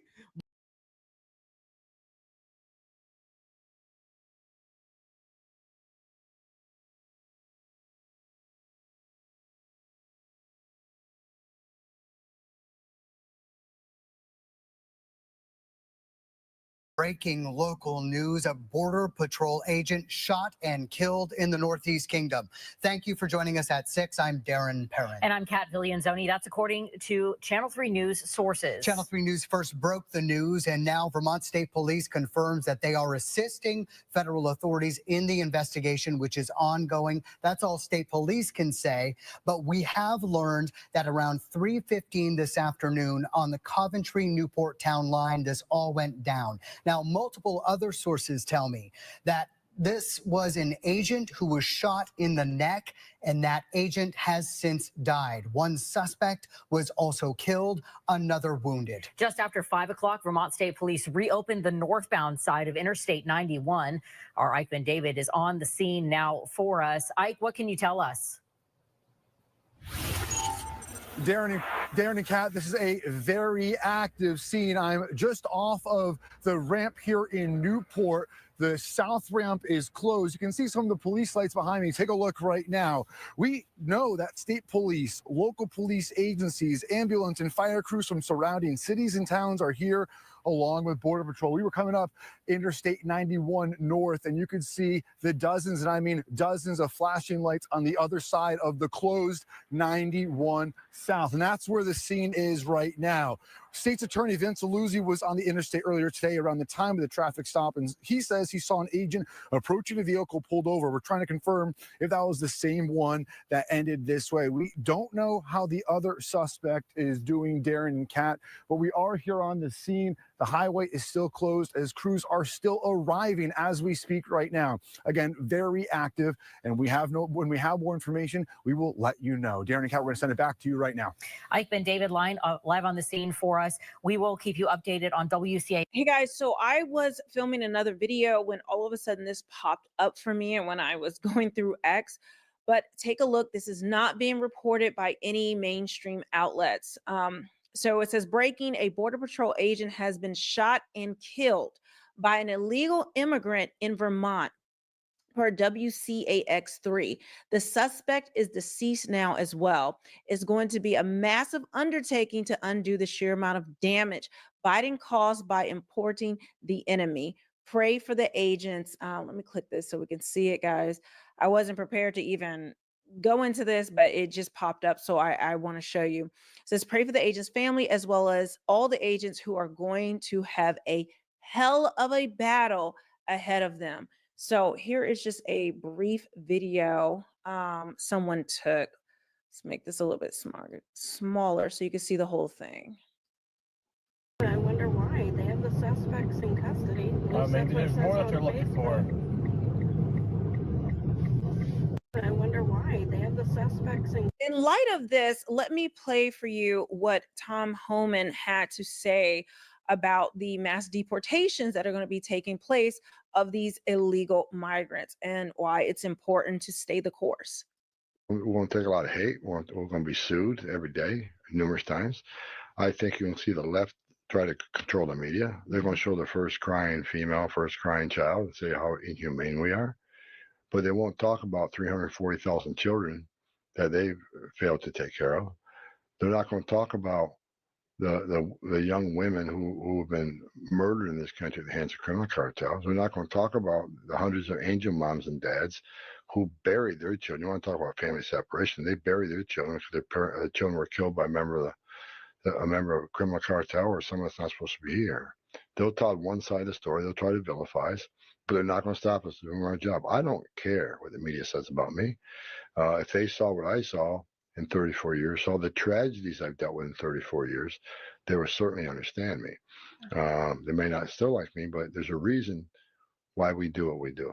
Yeah. I'm tired of women being making that journey. I'm tired of dead children. I'm tired of women and children being sex trafficked. On this administration, sex trafficking, 600% of women and children. We have a record number of people on the terrorist watch list being arrested. Historic record, 3,500% increase. Record number of Americans dying of fentanyl. We got a record number of cartel members have entered this country. You know, the criminal cartels in Mexico making more money than they've ever made in smuggling aliens, trafficking in women and children, and moving dope. So hate all you want. Push the misinformation out all you want. We're not going to slow down. We're not going to go away. We're going to get this done. It's crazy he's saying that because on the video that I was filming, they're showing and it's going viral of this woman screaming and crying about, you know, being deported in her case and all of that. But this is why, you know, it is important. And I am going to wait and see today if they actually report on this, if the news or the mainstream media even talks about it. I doubt they will. If they do, I think it's going to be in passing, or they're just going to let the local news talk about it while they continue to bemoan and cry about how cruel and mean Trump is for closing the border and mass deportation. But this is what you're supposed to call. If you find somebody who is an illegal immigrant, that's up to you if you want to do it or not. But I just want to put this information out there because there's also people online. There's a whole huge thread. Well, this person is actually teaching or trying to show illegal migrants how to skirt the law and how to get away from it and how to essentially break the law so that they're not part of this. But now you see why it's important. Let me see if I can find any more information, but I doubt it. So this is not Tom Homan. This is a parody account, but essentially they do post a lot of good information. It says, this is an update. It says, reports are the Border Patrol agent did unfortunately lose his life after the illegal alien shot the officer in the neck. This tragedy comes after the agent was simply trying to conduct a traffic stop. Wow. Please. Okay. And it says, please pray. So they're the same thing that we saw earlier. But this now says, this is just showing where the incident happened. So if you're in Vermont, just so you can know where this is, Interstate 91 at mile marker 168 is closed due to an evolving police incident. This is between exits 27 Newport and 26 Orleans. Both north and southbound lanes are affected. There is currently no estimate on the duration of this closure. Specific details on the incident are not yet available. Updates will be provided as appropriate. Motorists should seek alternate routes. Now, I have just been on X trying to find more information about this, but I cannot. I've searched up and down. There's nothing on YouTube, but as more information comes out, I will be reporting on it. As we know, I just find this really apropos that the day President Trump is inaugurated and he signs the executive orders regarding illegal immigrants, as well as starting the mass deportations tomorrow, that this is something that is going on. I actually was working on a video about the mass deportations, which is insane. If you guys want to show me support, make sure you follow me on X, but also my merch store, realmelanieking.com. I have a lot of cool things there. I've had a slew of videos getting demonetized lately and even under review. They're keeping them demonetized and they won't explain why.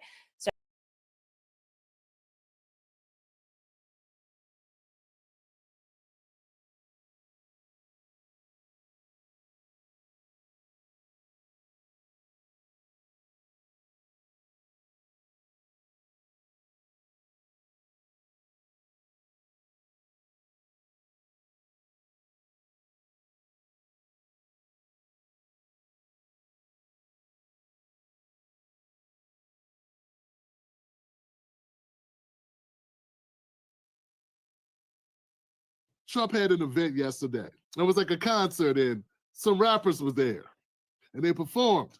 And a lot of Democrats don't like it. And Nelly are going to be at this thing. And I think it really does beg the question whether the culture is starting to thaw to Donald Trump. I mean, are they? About time. I don't think so. We definitely saw a lot of people, Sexy Red, others say, he sent me a check, so I'm good with him, the stimulus check. And I understand that there is that crew of people who are like, the stimmy check came, I like him now. Snoop and Nelly in particular are apolitical people and apolitical artists. Like you see Snoop with Martha Stewart, he's like, I fly over, I want everyone to like me. I think this is more about capitalism than politics. Somebody said, Snoop, it's the crypto ball. We got $250 for you or $150 for one night. Come do 10 songs, 6 songs, whatever. Yeah, I'm there, homie. But Nelly, the same thing. There are a lot of rappers who have sided with Donald Trump. For all kinds of, he pardoned several of them. Giving away pardons. Yeah, I he was mean, giving away pardons to people, and that's why they were. But I mean, what's going on there? What is it about these particular? These are not the intellectuals of hip hop. These are not except for Kanye. These are typically not political people at all. Like like I said, there's some in the hood. There's this notion of he's tough. He gave us money, right? Yeah, They're not. I was reminded also, I mean, back in the 80s, Donald Trump was, at the boxing matches. He was with Don King. I mean, he was in a different place in the culture. He went into the 90s as the subject of rap songs. And just, Gail, I know you're not a rap expert, but I am definitely not. Just before we go to Gail, I guess we can go to Tim Black. Let me say, first of all, I totally disagree with Toure. I know you're shocked, right? Toure is a Democrat. And he's one of those people that got to play nice with the Democrats in order to keep the checks coming in. That's my impression of him. I could be wrong, but I've never heard him really be critical of the Democratic Party. Unless they were sticking it to a black person who he's kissing up to. That's just never seen it. And he doesn't do that often. Look, as far as the culture warming up to Donald Trump, the culture is Black America. Yeah, that's another name for black people. So are black people warming up to Trump? Yeah, I'd say so. Yeah, I'd say yeah. The most amount of black people voted Republican in the last 40 years just happened. And Tory goes, no, of course not. People in the hood just wanted checks. Yeah, when they voted for him, I don't think they voted for him for stimulus. He wasn't offering stimulus checks during this election, was he, Tory? Look, it's kind of obvious. There's not a lot of choices, right? Not a lot of choices. That's part of the reason why we need to expand our elections. So if you had to choose between somebody you could not stand, Kamala Harris, and somebody people talk bad about, but it seemed like they were just getting on for a lot of dumb things. And it doesn't seem, I mean, I don't agree with some things he's done in the past, but hey, what the hell? Hey, he's talking about doing some things that's going to get us out of the mess that we're in and make life better. Kamala wasn't really talking about that. So people are like, he warmed up to Trump. I don't think it's rocket science, nor do I think it's all that debatable. And as far as going around to the hood and talking to people about Trump, his name rings out not just for stimulus checks. They like someone who's willing to fight against the Democrats, who's willing to take on what they consider as the establishment. It's not, and look, I'm not saying Trump's not an establishment creature himself. He's just a different kind. And he's smarter. And he's got a movement behind him. And Democrats are salty. Yeah, I mean, I guess one of the reasons why the culture can't hide or can't roll with the Democrats is because, most of us are pre-diabetic, and we don't need all that salt in our life. And the Democrats are way too salty. So yeah, man, that's what I'm thinking. Let's go back to Abby. Rap expert, but something happened in this election maybe where because of his victory, all the business people were like, you know what? Trump is no longer politically toxic. And some of these folks are making the exact same calculation on the music side as well. They are doing exactly that. And it is an honor. It's an honor to be able to sing at an inauguration. It's an honor to be able to sing at one of the balls. It's an honor. I have a daughter who's a singer, and she was on American Idol, one of the finalists. Yes, that's right. I remember that. And she was asked to sing at a convention.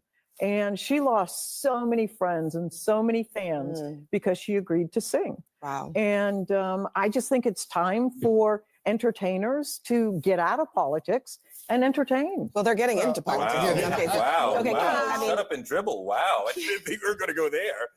well, Keith, I mean, what would you say? I mean, if Snoop were sitting right here at this table, what would you tell him? Well, I had a disagreement with Snoop, I think, a year or two ago.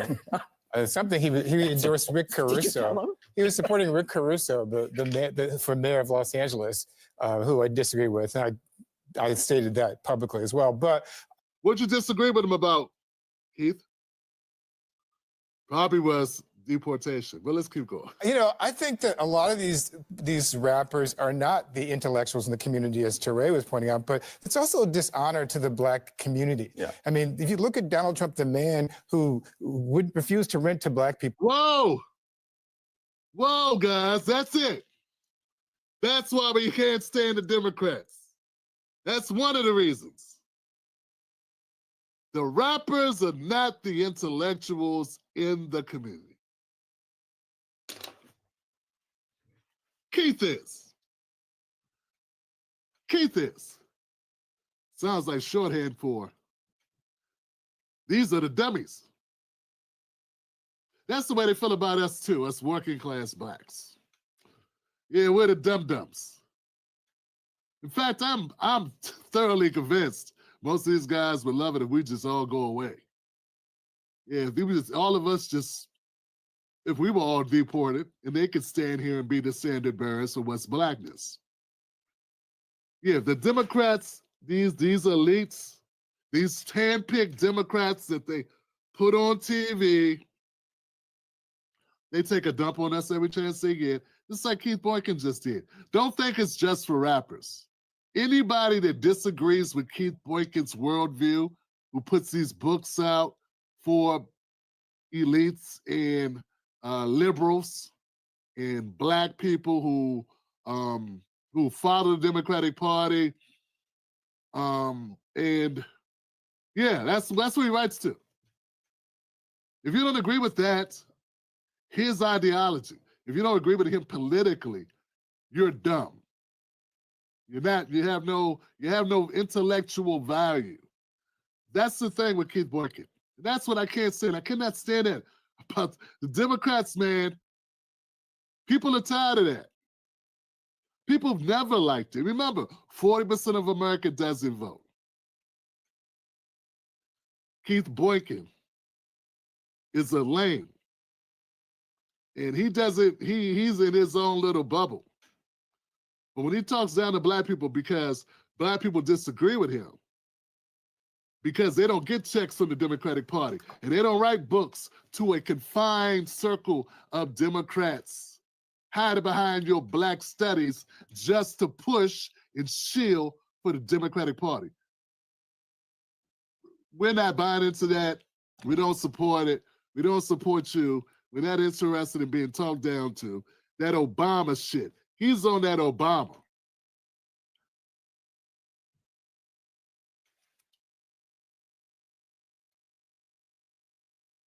In the 1970s, who tried to lead a lynch mob against 5 Black and brown kids in the 1980s for the Central Park case, who refused to allow Black casino workers to have a prominent place in his casinos in Atlantic City in the 1990s, who spent 5.5 years lying about Barack Obama's birth certificate in the 2000s, who came into office and then attacked Black people like Colin Kaepernick, who attacked Ruby Freeman and her daughter Shay Moss for simply doing their jobs as Fulton County election workers. You dishonor those people when you... Okay, now you're done. Since you have that so memorized about all the bad things Trump's done, going back to the 60s, do me a favor. List the things that Biden's done. Because I never hear you talk about it ever. And I know he's a has-been as of, well, a few more hours, he'll be a has-been. Wouldn't it be nice if you could at least you could stand up for black people against the sitting president while he's still here? Yeah, what I've noticed about most of the 99.9% of Democrats who are in media or who are of this class, they don't have criticism for the Democratic sitting president until they're gone out of office. That's when they criticize. Basically, when it doesn't matter anymore. Keith Boykin has been saying these lines about Trump while Trump wasn't, before Trump was running, while Trump wasn't running, like, he's been saying this since 2020. He's still saying the same lines. He put out a newspaper ad, Central Park 5, okay. A private citizen took out an ad in the newspaper, okay. Thank you. Keep going. How many people did he lock up? What about that 5-1? Nelly's going to have a great comeback for all this. So I don't even want to get into trying to debunk it. All I'm saying is, okay, fine, I get you. He won. You leaving? When you leaving? You getting your passport ready? Where you going, Boykin? Because I really wish these crybabies would just leave. Yeah, man, just get on up out of the country, man. Yeah, you're right. We disappointed you. All the blacks disappointed you, Keith. So won't you just pick up and leave? Pick up your man purse, and leave. Us men got things to do. Just leave. Seriously. Take Torrey with you. I'm sorry, Torrey. Yeah, man. Go and perform for this man who has done nothing but dishonor black people. And just even last. That's all he did is dishonor? I thought he did more than that. I thought he dishonored the Mexicans too. And the Haitians. And the the differently abled. Yeah, he's got one for everyone. He said some things everybody doesn't like. So not just black people. You know, this same type of logic where they go after Trump for these things. Trump doesn't have a filter with anybody, right? So it's not just black people. Stop making it seem like it's just black people. Like Trump just sits around going after black people. It's not true. So like people that say X is just, against black people when X just doesn't censor anything. It doesn't censor language, cursing. It doesn't. Only thing it censors is like harassment or something. Like you got to harass and you can report. But there are all types of stuff from disembowelments to car accidents, shootouts, knife fights. I saw a Ukrainian get killed by a Russian in a knife fight on a video on X. And I got Keith Boykin and Torrey and the people like them complaining about someone saying the N-word. As if the platform is made for that, it allows that. It allows everything. So my point is, these guys cherry pick what they're gonna be upset about. Only mention certain people's infractions and doesn't mention the others. When I say, won't you mention Biden? Biden was president and this guy didn't say this shit. He didn't bring up Biden's immense pain he brought to the black community as a lawmaker. And he's not even bringing up policies that hurt black people under Trump. He's not saying, well, Trump, you shouldn't go do this thing, perform and do your job because you'll be doing it for a man who had a policy that hurt black America. He can't say that. Biden did have policies that hurt black America. And Boykin won't call it out. So how can anybody, Boykin is saying that anyone who would support Donald Trump is a disrespect to his ancestors. I say Keith Boykin and Torrey, and so many others I don't even feel like naming. They are a disgrace to the black American tradition. They are a disgrace to their ancestors. That's what I say, because they will not call out a lawmaker and the VP and the president who hurt millions more Black Americans than Trump as a private citizen. And they won't say an uttering damn word about it. I think we're done. We're almost done here. Just last year, he was calling Haitian immigrants, accusing them of eating cats and dogs. This is not somebody that Black people should be associated with and pretending to normalize. We should be challenging him. And it dishonors the legacy of Dr. Martin Luther King Jr., whose birthday we honor on Monday, to celebrate this man.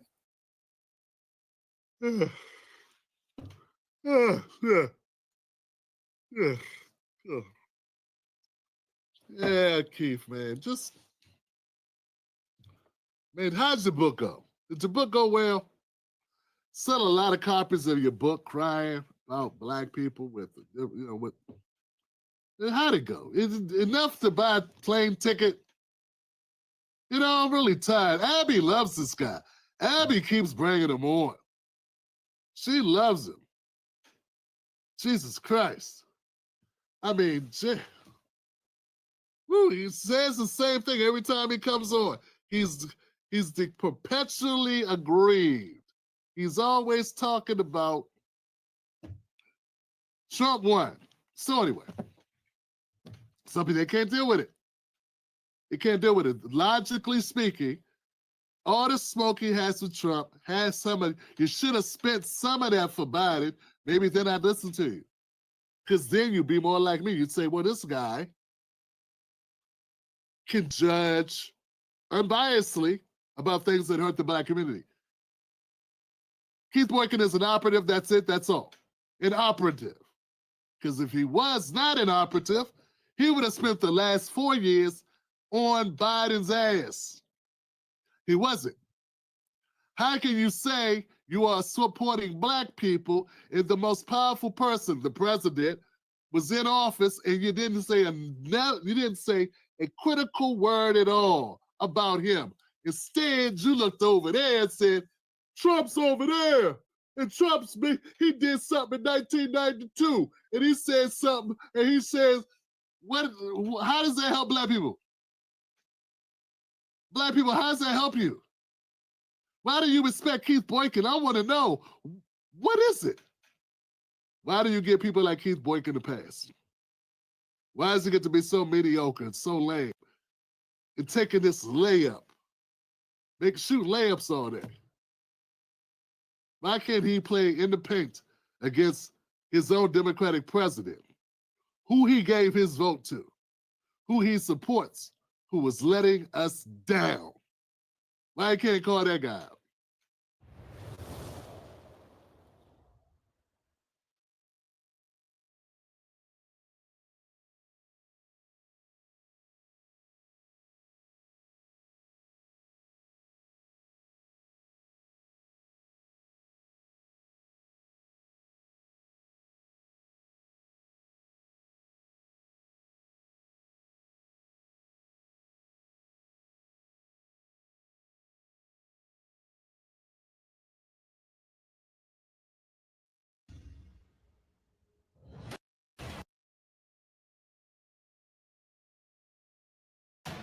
Then live off your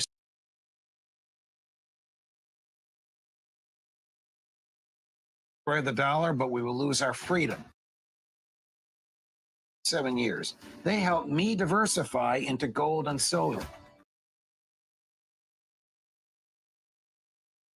Received any pushback from your challenges to Secretary Blinken last Thursday? As I went back and watched that clip, and we played it over and over again, it was very popular with our audience. He seemed afraid. He seemed afraid of you, Max. Yeah, he may have known who I was. I certainly know many people close to him, and I also know the whistleblowers who quit the State Department, who were some of the only people with the courage of their convictions at Foggy Bottom. And I watched again, just studying his face closely, and it did seem to affect him. It was very personal for me. But what I told other people was, this was for everyone who couldn't be in that room, especially the journalists, the reporters in Gaza who are silenced with weapons dispatched by Tony Blinken and Joe Biden. So it really wasn't entirely about me. I was just a channel or a vessel for them. That's how I saw it. And the only pushback I got was someone correcting me. I referred to Blinken's stepfather as his father-in-law. His stepfather, Samuel Pisar. His father-in-law is actually Catholic. So Okay. his wife is named April Ryan. But no, there was almost, other than some hate mail from radical Zionists, almost no pushback. I received congratulations from the president of Colombia, Gustavo Petro, who is a historic figure in the peace process of that country and who actually suspended coal exports to Israel to try to impose some cost on this genocide.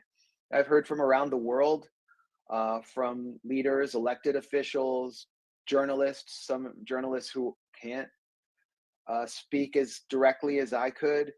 And I also heard from random people, just old friends coming out of the woodwork.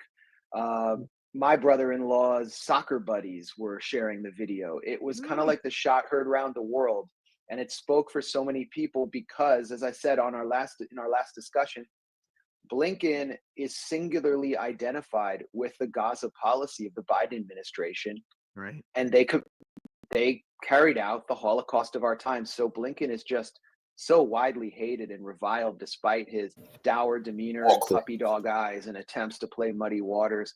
And I honestly have never received a more positive reaction to anything I've ever done in my life.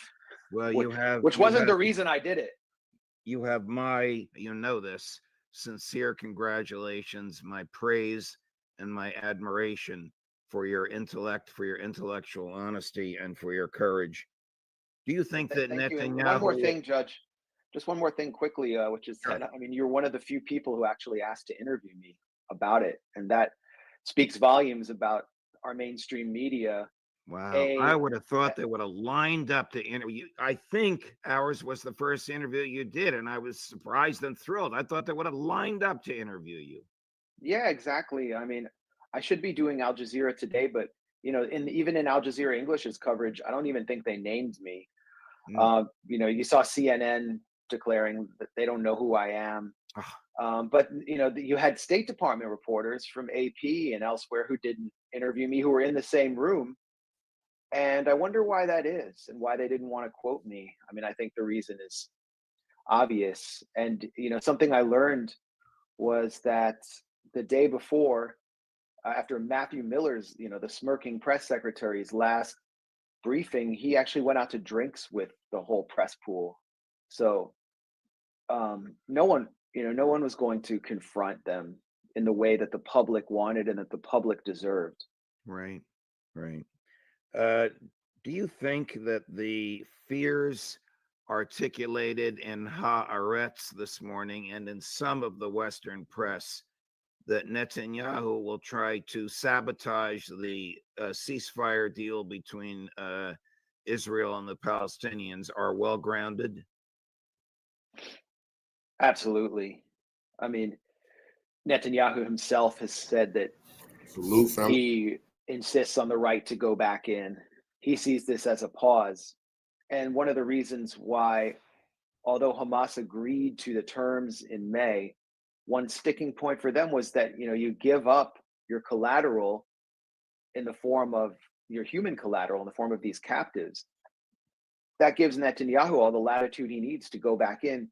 Netanyahu is also insisting on maintaining an indefinite, probably permanent Israeli military presence, especially in the Philadelphia corridor between the Egyptian Sinai and the Gaza Strip.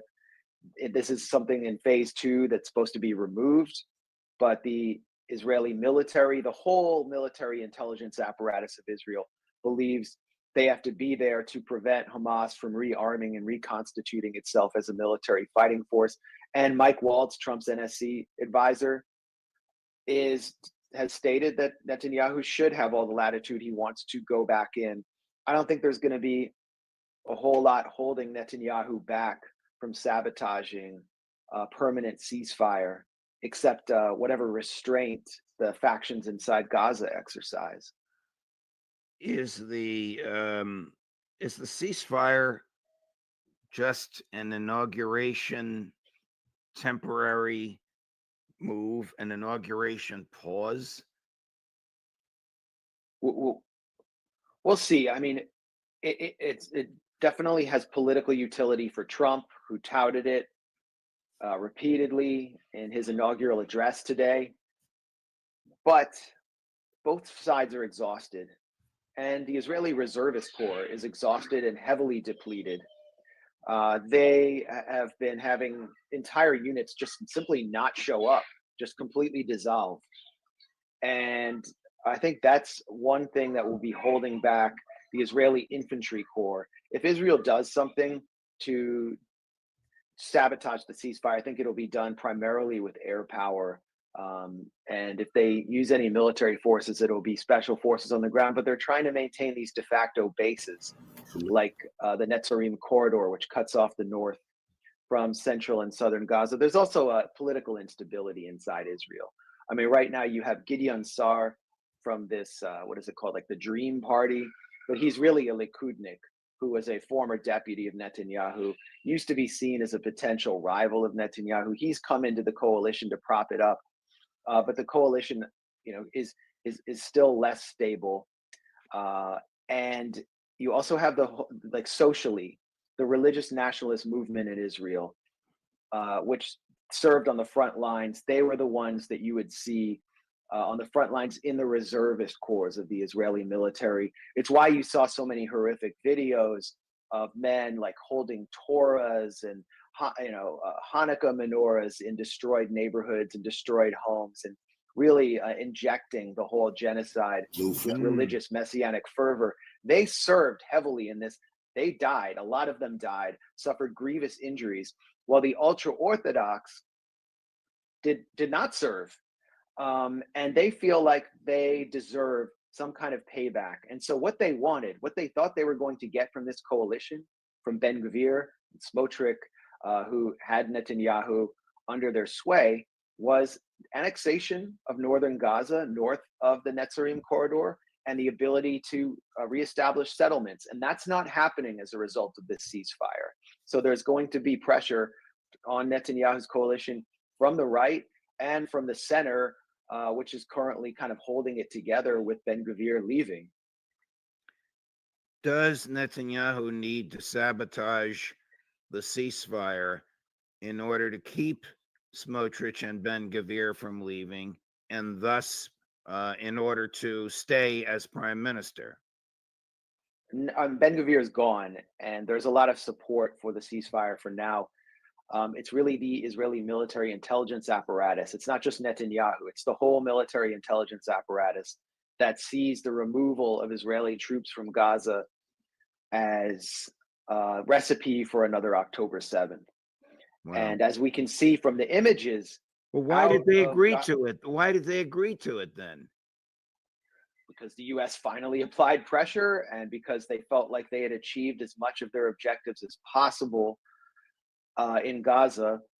And I mean, they're also rearming and preparing again for another front in Lebanon. I mean, I don't think that ceasefire, which was 60 days, is going to hold. Right. The Israeli military has already been bombing in southern Lebanon, and Netanyahu's ultimate goal is still on the table, especially with the Trump administration bombing Iran's nuclear facilities. So Gaza kind of became a sideshow.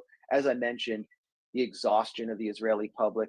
And there's another social factor, socio-political factor I didn't mention. The captives or the hostages was such a major issue. Like in Israeli society, Jewish Israeli society, which is very small and hermetic, everyone kind of knows each other. They know each other from their military units. So everybody would know like at least like a family member of one of the captives. And it became like the favorite hometown football team where you know all the players, at least the starting lineup. Everyone knew all the names of the captives. And Netanyahu was letting them languish there. He couldn't do that any longer. Okay. Are Israel and Iran each preparing for war with each other, Max? I think that's very obvious. That's very much in the cards. I don't think Trump wants war with Iran. He even stated that he will start no new wars. I don't think he wants it. However, Mistake. seated right behind the ex-presidents with a better seat than most cabinet level incoming Trump officials and members of Congress was Miriam Adelson, the Zionist warlord and Israeli intelligence asset, whose husband, late husband Sheldon Adelson, called for dropping a nuclear bomb on Iran and has in many ways been a sponsor of Netanyahu's career. So there's going to be a lot of pressure on Trump to authorize that, but Israel has to create the pretext for it. And I think one of the questions I've had is, what can Iran do to defend against it? Because it is said that Israel blinded Iran, removed its S-300 systems during its last strike. And what can Iran do to deter Israel? I think one of the lessons from the ceasefire is that the Biden administration didn't want it. They never wanted it. They were lying about their desire for it. They could have stopped it at any second. This was a Biden genocide. And so it was up to the axis of resistance to apply enough deterrent force to force a ceasefire. But the longer that Israel was able to do damage to the axis, the longer they were able to score at least tactical defeats, like the pager attack. I think that bought Israel months inside the Gaza Strip, even though it was in Lebanon, because the Biden administration, his foreign policy team loved what they were seeing there. They're like, let's just keep this going. So really the lesson is that the US and Israel only understand force. And if Iran is not willing to apply it and is not able to apply it, then they're going to get what they want all the way towards the Abraham Accords, regional integration between Israel and the monarchist Sunni states. Here's snippets that Chris put together from the inaugural address from Trump on no new wars. We will measure our success not only by the battles we win, but also by the wars that we end, and perhaps most importantly, the wars we never get into. My proudest legacy will be that of a peacemaker and unifier. That's what I want to be, a peacemaker and a unifier. I'm pleased to say that as of yesterday, one day before I assumed office, the hostages in the Middle East are coming back home to their families. Do you think he meant bilateral when he said hostages? Do you think he was also talking about the Palestinian hostages that were released from the Israeli jails, including the ones that were born there? Absolutely not. And the US media, for the US media, they're just numbers, statistics. Right. They're certainly not hostages. They're all terrorists. This context isn't being provided to the American public by anyone. So certainly it hasn't reached Donald Trump. His speech was schizophrenic.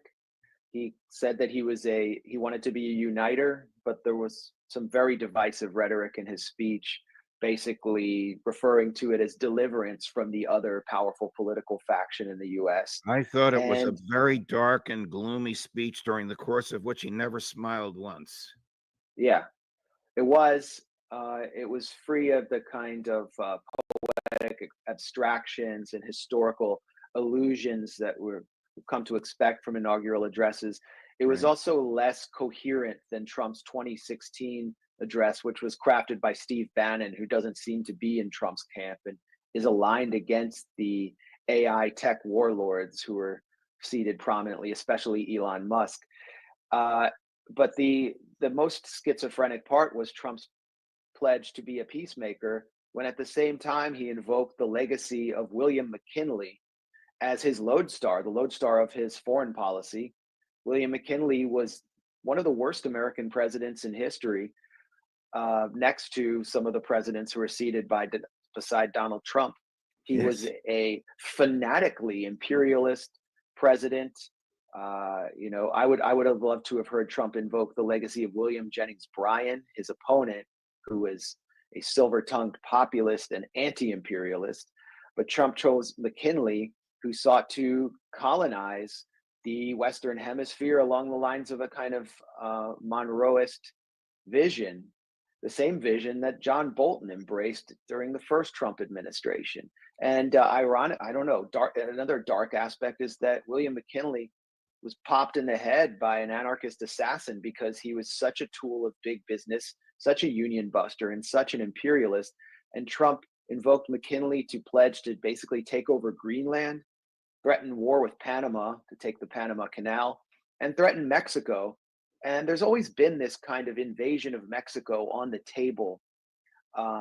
Dan Crenshaw, aka Eye Patch McCain, who sort of posed as a right-wing populist but is really a neocon, had been calling for a U.S. military intervention in Mexico to stop the cartels. That's something I could actually see Trump doing, and it would be a disastrous policy. I gather you don't see any fundamental change coming between Blinken, Sullivan, and Rubio Waltz. No, I actually do. That's what we want. And I don't think Marco Rubio will last very long. Fentanyl lab. I think the person that Trump wants as Secretary of State, but who doesn't have the necessary experience or credentials, who's working his way there, is Rick Grenell. And Grenell has a more, a less, I would say, ideologically neoconservative foreign policy outlook than Marco Rubio, although he is an anti-China hardliner who would seek to continue the Biden administration's policy of arming Taiwan to the teeth, provoking China. He's also someone who I think would like to wind down the Ukraine proxy war and maybe make a deal with Russia. J.D. Vance clapped enthusiastically for Trump, declaring he wants to be a peacemaker. He's in the same vein. And there are even questions about, as I talked about last week, whether Trump might even make a deal with Venezuela to lower the price of oil. And we don't know what's going to happen with Iran, but I just doubt that Trump wants to get involved in a regional war right away. So I think there are differences, but the key difference also is rhetorical, something that the foreign policy establishment in Washington sees is so dangerous about Trump, is that he lifts the mask on U.S. empire and he says things that really reveal the true intentions of the U.S. national security mandarins. For example, when he said, when he was asked about his opposition to the Iraq war, and they said, well, Saddam Hussein's a killer. And he said, well, we've had lots of killers as well. I mean, we've killed lots of people. It's that kind of tone of Donald Trump and the unpredictability that could lead to some change. Whereas with Blinken and Biden, you know what you're getting. It's Wilsonian, imperialist foreign policy. And I think, the key divide now is between the two major competing foreign policy factions in Washington is which foreign policy legacy do you embrace, Wilson or McKinley? Both horrifically imperialist presidents, but McKinley being more the crude unilateralist, focused more on the Western Hemisphere, and Wilson being the internationalist imperialist. Yeah, McKinley wanting land and Wilson wanting to tell other countries how to craft their governments. Max, a pleasure to chat with you, my dear friend. I know it's a holiday and you probably have other things to do, but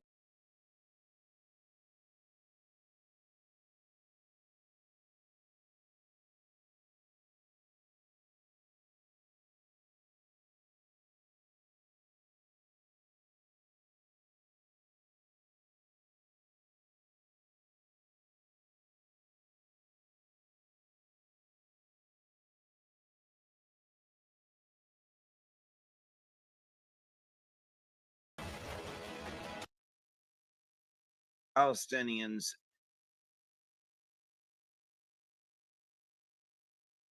about the Kurds in Syria, because you wrote about it recently, but more recently, you have written about the Israelis and Hamas and who are the true terrorists. What is the core of the violence between the Palestinians and the Israelis?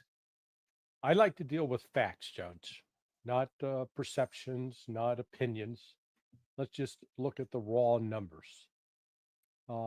Since 2000, and going through 2022, just take that 22-year time frame. If you're gonna define terrorism as acts of violence against civilians for political purposes, you have to say, well, how many Israelis have been killed over that period of time, that 22-year period, by the Palestinians, and particularly Hamas? The number is fewer than 1,500. When you turn the question around and say, how many Palestinians were killed? The number is almost 11 times that.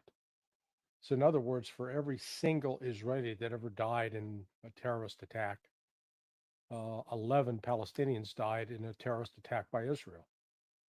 Similarly, when you say, okay, how many hostages did Hamas take over that time frame? 19 in that 22-year period.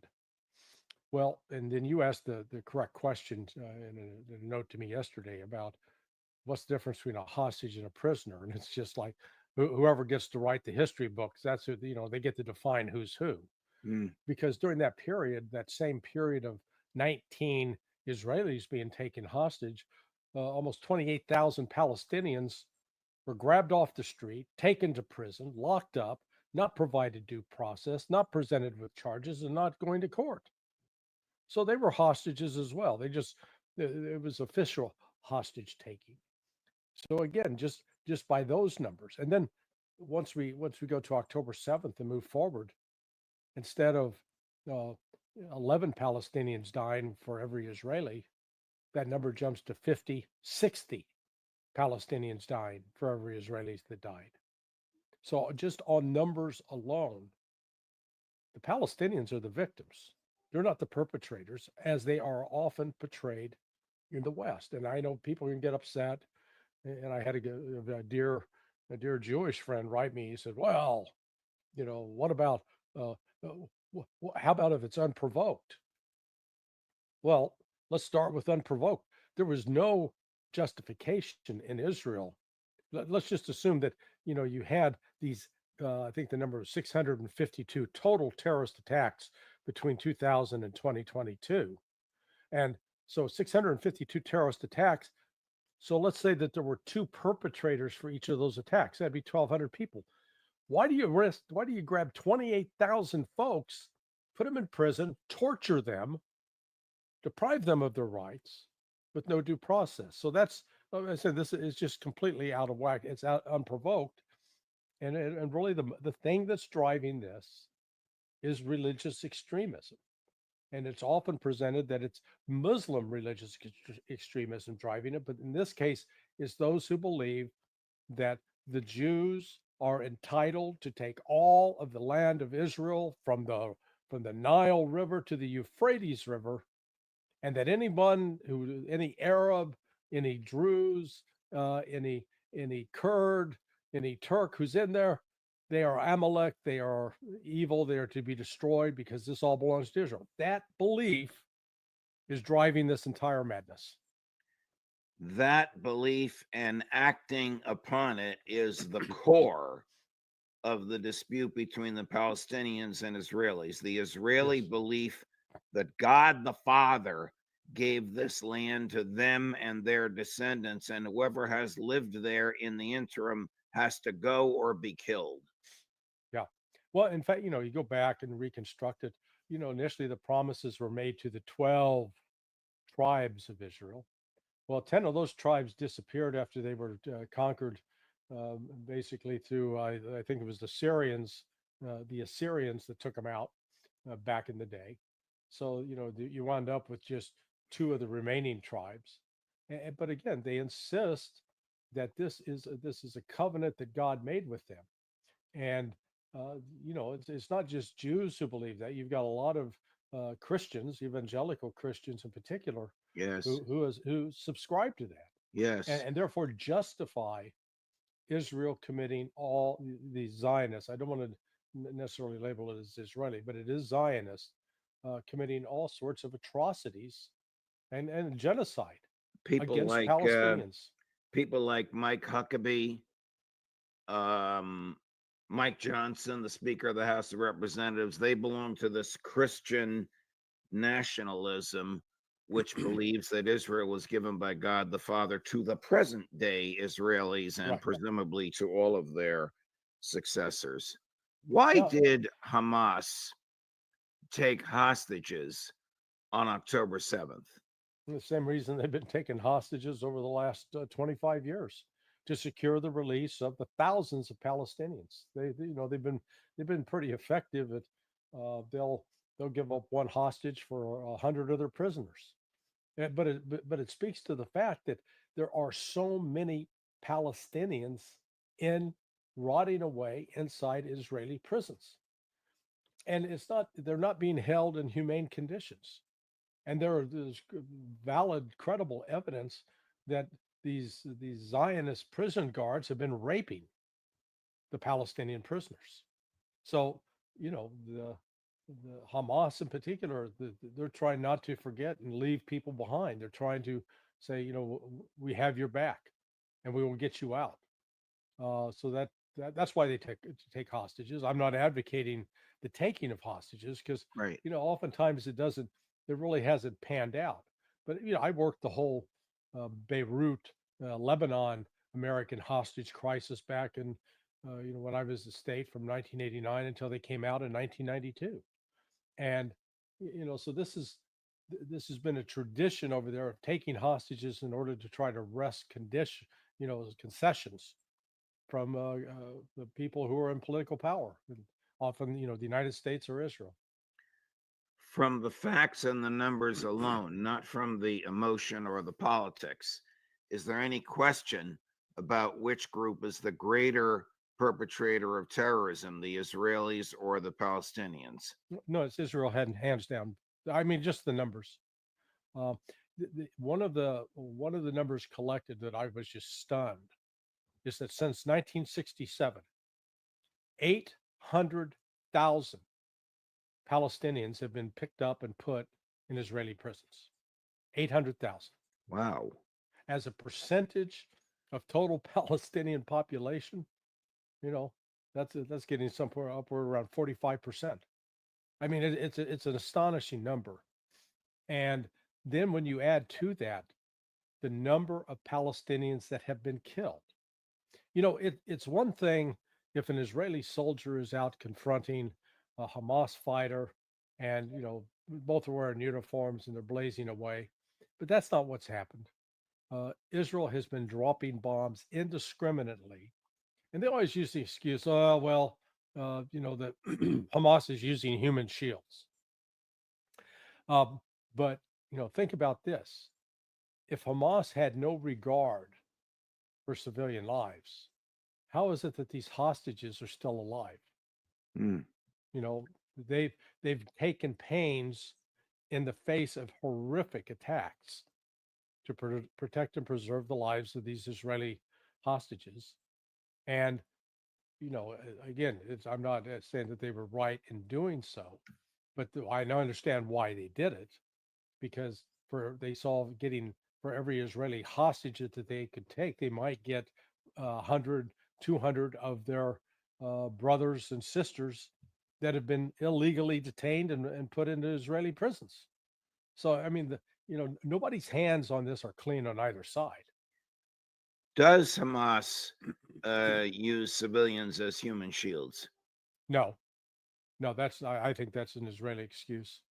But you can't, when you're a guerrilla force in the midst of a population, by definition, they're quote human shields. They're fighting within that population, but they're really doing no different than what my ancestors did in fighting the British in the colonies, as in Virginia, principally in South Carolina, that they fought against the Brits, and they were militia people. They were part of the population. They were fighting to defend their land. Right. And that's what we in the West continue to neglect or to ignore. We like to pretend that these people have no history there, have no claim there. And it's just the opposite. The ones coming in to try to create a history are these, the Jews who survived the Holocaust coming out of Ukraine, Poland, other parts of Europe. In some of the Western press this morning and in Haaretz, there is articulated this fear that Netanyahu will sabotage the ceasefire. Is that a legitimate? Is that a legitimate fear? Yep. Now the sun's going to come up in the east tomorrow too. Exactly. That's the history of this, Judge.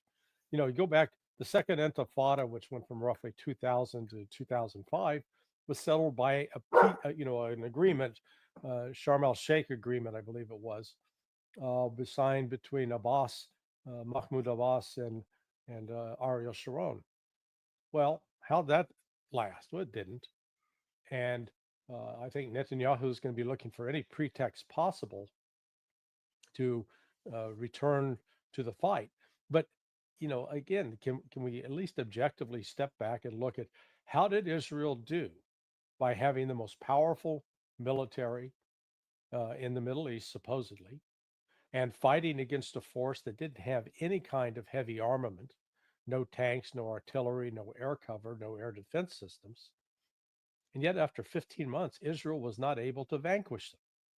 Not at all. In fact, that was one of the really interesting things when you saw the release of these 3 women yesterday who had been held hostage since October 7th.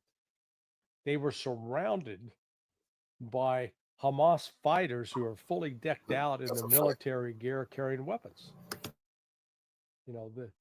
They're still alive. They're still fighting. And in fact, some of the reports, even the CIA was indicating that Hamas has increased its strength over the course of the last 15 months. Why? Because people have had mother, father, brother, sister killed, and they seek revenge.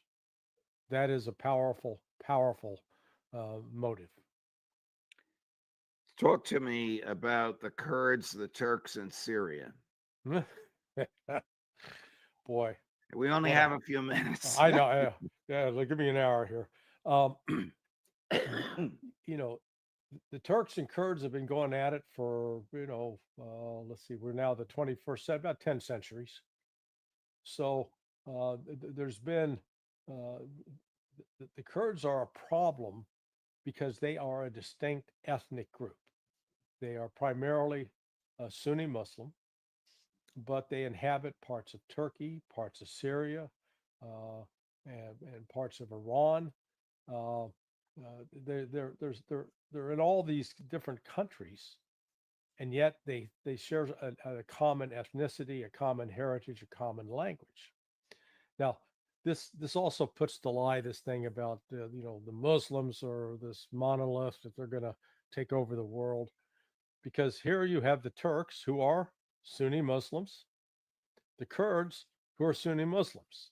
You think, hey, brothers of the faith, they get along. Well, they get along about as well as the Ukrainians and the Russians, who the Ukrainians at least come out of a Eastern Orthodox Christian tradition, as do the Russians. So it's just to show that even though there's some shared religion, it doesn't necessarily translate into the culture. So when Turkey engineered with the West and cooperating with these Islamic extremist groups like Hayat Tahrir al-Sham, which is a Sunni extremist group, the goal was to get control, if you can, a rebirth of the Ottoman Empire under Erdogan's vision. But that left them with, how do we deal with these Kurds? The Kurds have basically established an independent state out in northeastern Syria. Well, the Turks aren't going to stand for that. But the United States is backing and funding the Kurdish element there. And this one sort of spin-off of the Kurds, it's the Kurdish Workers' Party. They're a Marxist Leninist group. That's been sort of that was their founding. So they're not devoutly religious, yet they make up a core of this movement that is fighting to control northeastern Syria. All right. So the United States and Turkey are in NATO.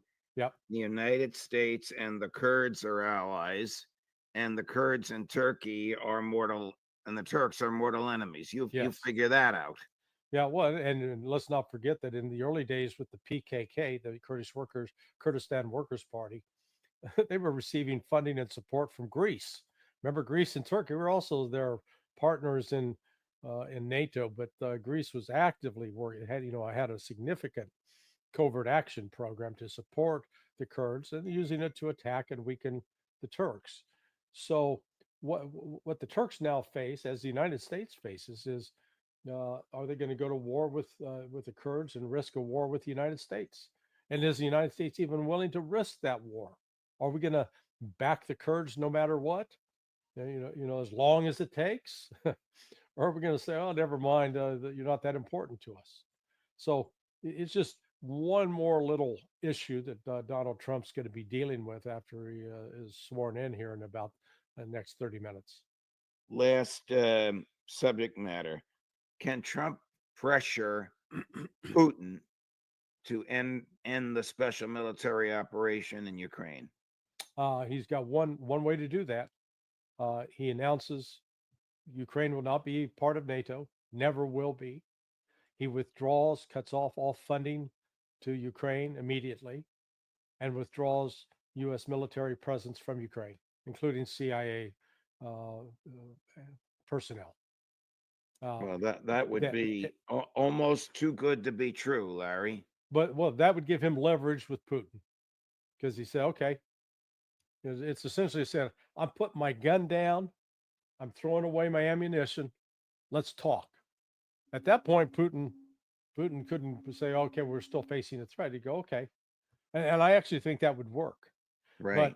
But as you correctly note, that's not going to go over too well in Washington. There'd be heads exploding all over the city. Cleanup crews would be working for days. With his buddies in the military-industrial complex, his rich billionaire buddies who are making a fortune off of the war.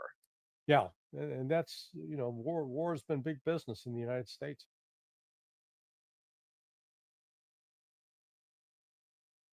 Fortunately. And, it'd be one thing if it's just making the money, but boy, the lives that are cost and the people that have, suffered. We're not just talking financial loss, but we're talking the loss of loved ones. The death toll for the Ukrainians right now is probably in excess of 1 million, well in excess of 1 million. Wow. You can't even contemplate that. How much longer do you think it can go on? I mean, I guess the answer to that is it depends on what Trump does. I don't know if Trump on his own will continue to fund the Ukrainians. He can't do it without an act of Congress. Well, just to draw, lessons from the end of World War II with respect to the Soviet defeat of the Nazis. Once, by August of 1944, strategically, Germany was defeated. They did not have the ability to stop the Soviet army, which was moving all across the front from north to south. Yet that war went on, and the final battle that took place in April in Berlin was very, very brutal. But again, at that point, there was no way that the Germans could win that, but they still fought to the bitter end, and tens of thousands of them died in that, as did Soviet military personnel. And do you think the same thing will happen in Ukraine? Let's say Trump cuts off all aid tomorrow. Zelensky can last how long? A couple of months with what he has? No, a week, 2 weeks. Wow. They'd be done. Once that word comes through, because Europe keeps making this noise like they're going to step up to the plate and provide aid. Europe is a joke, a malevolent, malicious joke, but a joke nonetheless. They are not. They don't have any kind of unity. They don't have any kind of industrial base. Look at Germany right now, which is shedding key industrial sectors. It used to be a powerhouse in the production of luxury automobiles, whether you're talking Mercedes, BMWs, Audis. Now they're, they're closing factories, laying workers off, and within that you don't see a majority of the Germans rising up saying, "Hey, wait a second, we're not gonna take this." At least we're fortunate here in the United States with this last election. Like, again, whether you love Donald Trump, hate Donald Trump, whatever, the reality is a significant, undeniable majority of Americans voted for Trump and his vision, and is now going to push the United States in a different direction. You don't have anyone in Europe which has that kind of mandate, that kind of support. If I'd hate to be Keir Starmer, because here's a guy he bet all of his chips on Kamala Harris, and I guarantee you he's not going to be getting any invites to the White House anytime soon. I think you're probably right. Alistair Crook said this morning he doesn't think Keir Starmer will last much longer as prime minister because of some domestic disputes now bubbling up over his failure to prosecute people when he was the head of public prosecutions. Yeah. Another issue for another time. Thank you very much, Larry. All the best, my dear friend. We'll see you Friday with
exceptionalism and American innocence of people's history of fake news. Please welcome back to the show, Danny Haifong. Hey, Danny. Hi, Jimmy. Good to be back with you. Good to see you. So we're going to jump right into this. This is from CNN Business. The great social media migration, sudden influx of users, United States users, to a thing called Red Note. How do you say that, Danny? What? Oh, Little Red Book. Xiaohongshu. Okay, Xiaohongshu. Okay, that's a hugely popular social media app in China. More than 700,000 new users have joined. Many of the American users they had joined as an act of defiance against Washington's move on TikTok. Yeah, I did. This is so much better than TikTok, somebody claimed. To this, Red Book has created an unlikely platform for Chinese and American users to interact with each other. Big thank you to all of you on Red Note who gave such a warm welcome to me and all the other Americans who have flooded this app. I did not expect to make so many friends so quickly. My entire life, we were taught to be scared of the Chinese people. Oh, the Chinese are coming. The Chinese are coming. None of that was true. The camaraderie, the friendliness of the Chinese people, they have welcomed us with open arms. These people are cool, man.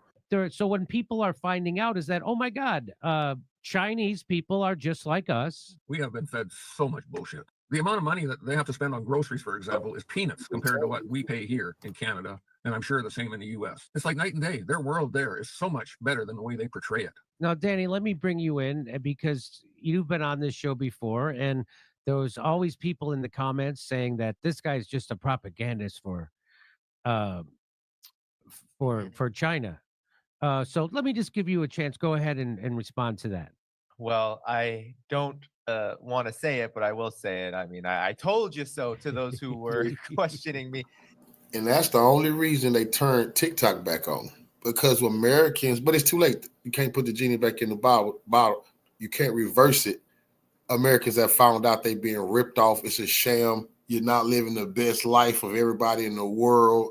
Everybody else living so horribly, they just can't wait to come to America. That's all bullshit that Americans is sold every fucking day. You can't own nothing. You pay taxes on every fucking thing. It's not like that other places in the world. I mean, I've been to China 4 times in the last 5 years, and everything that people are saying on Redbook right now, Jimmy, is what people say to me when I've been in China, whether it's in Xinjiang, Uyghur Autonomous Region, the most propagandized region that the United States targets to try to label China this human rights catastrophe, or whether it's Beijing and Shanghai, the biggest cities in China. They say the same things. They say that they are building their own system. They're building a system that works for them. And they are actually shocked, just like Chinese users on Xiaohongshu are shocked when Americans tell them the things that they are going through about healthcare debt, about how much an ambulance costs, about how it's so difficult to buy a home, to even afford rent. This is shocking to them because they don't assume that the United States is going to be like this. And they assume that what happens in China should be just ordinarily what happens in the United States, because in China, you can take a high-speed rail train. We don't have that in the United States. In China, you're not going to go bankrupt if you need an ambulance. In China, if you want to take the subway, you're going to take a clean, a fast subway, and it costs, even in the most expensive city in China, in Shanghai, it's going to cost you 50 cents per trip, no matter how far you go. So that is just, it's always been the reality. But the really striking thing about this, Jimmy, is that Xiaohongshu has basically done what a lot of my work I've been attempting to do over the years has helped facilitate Americans' knowledge, and it's breaking through the propaganda barrier that the U.S. government has tried to impose on us in order to fuel a Cold War against China, all because the United States wants to take away our right. The government wants to take away our rights to use TikTok, which is a huge disaster for the United States, for the economy, for people's rights. In China, the ironic thing, Jimmy, is that in China, the U.S. TikTok, what you can use in the U.S. and Europe and the West, is not. You're not able to use that in China because they don't want that version of TikTok. They have Douyin and they have Xiaohongshu. They have other alternatives that they regulate, that they use for themselves, that are wildly popular, and they don't view TikTok as necessary for their people and their society. And so this is what's so ironic, is that TikTok is being banned in the United States, and people are mass migrating to a Chinese app, the one that you can use a US number for. And people in the United States are learning about China in the same way that I've learned about China, by going there, by seeing it, by traveling from east to west, north to south, and seeing what people are doing there to build a better society, a more prosperous society, and one that respects international law, multipolarity, and peace. It has its own problems, it has its own contradictions, but China says that they're going to address those for themselves, and they're going to do that without U.S. interference. And that is really all you can ask for in this moment when the United States is going scorched earth all around the world. If someone said, hey, what are the problems of the United States? I would say the unbelievable explosion of income inequality, the capture of governments by corporations and billionaires, the lack of actual democracy, the imposition of oligarchy, people's inability to access healthcare in a way that doesn't bankrupt them, people's inability to keep up with inflation, the high housing costs, the high costs of education. People are basically in debt and serfs now. This, to me, is the situation that you would find when a revolution happens. Now, that's what I would say the problems in the United States, which they're huge, right? We still won't give people health care, and we see our infrastructure falling apart when a fire happens in Los Angeles, in a place that they have fires all the time, and they're not ready for them. Took 45 minutes for a fire truck to get to the Pacific Palisades when that fire broke out. So, what would you say is the problems? I mean, that's with two parties, right? So we have two parties in America, but it's really one party. It's the oligarchy party, right? It's the money party. So we have the illusion of democracy, we have the illusion of choice, and we have the illusion of two parties. What would they only have one party in China? What would be the problems? Hmm. Well, I'll just name three because I think it's so interesting. Oftentimes, when you say anything good about China, you're called an agent of the CPC, that you never criticize China. But really, you can just look at how the Chinese government talks about China and see that they also talk about problems, even in the state media. And you can clearly, and when you go to China, people will talk about this. There are three critical problems that China is trying to address right now. One is corruption. There's a huge anti corruption campaign within the Communist Party of China right now. There have been thousands upon thousands of arrests, of clamping down on those that have taken bribes, that have gotten rich, that have done bad by people in order to advance themselves wherever they are in China under the banner of the party. So that is happening, and that has been very successful, but it continues to happen because it continues to be a problem. That is something that is very difficult to completely eliminate. Number two, they Well, also have income inequality can I in just China. can I just see in America here that almost never happens, right? You get Joe Biden giving people blanket pardons. You get Nancy Pelosi, who's obviously doing insider trading, and they pass laws that make that stuff legal. So you actually have you have less corruption, it seems, in China than you do in the United States. To me, just from an outsider. 100%. The anti-corruption campaign works, Jimmy. There have been so many bankers, so many party members, so many people that have violated the laws, the rules, the codes of what it means to follow the rule of law in China and to serve the people. Those folks have been brought to justice. Of course, there's still many out there still in China that they are trying to clamp down on, but it still has happened. And so when we get to this next problem, income inequality, China got really, really, really rich, really, really, really fast. And they did it by opening up their economy.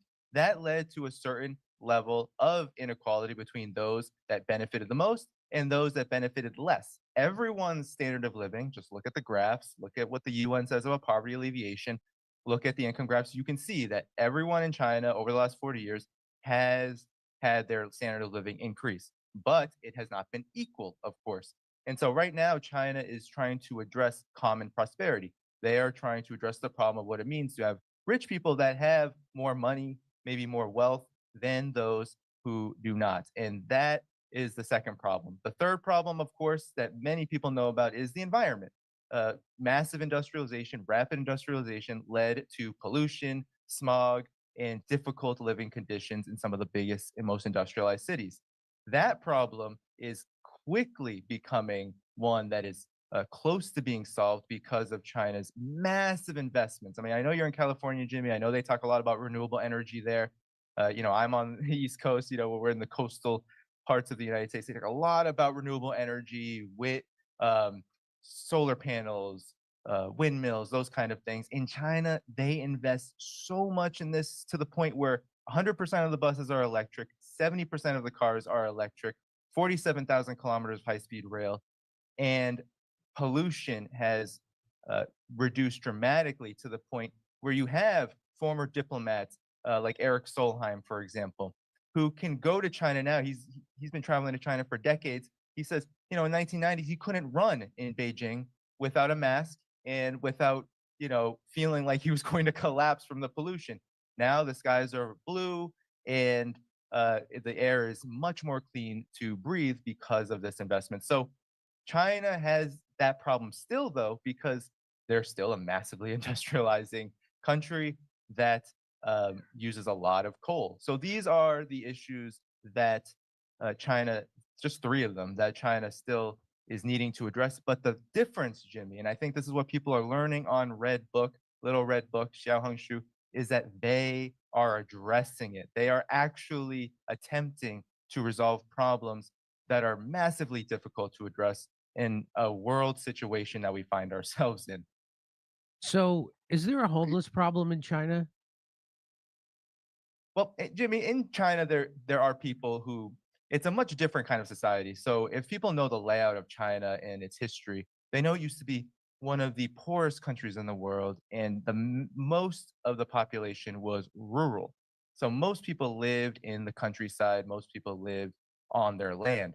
When industrialization happened, a lot of people moved into the cities to work. The United States corporate media loves to propagandize that, oh, these people are just, they're just moving to the cities, being forced there and forced to work. No, no, no. People wanted to go there to the cities because they wanted to make more money, because you can make more money working in a factory than you can, selling crops in the countryside.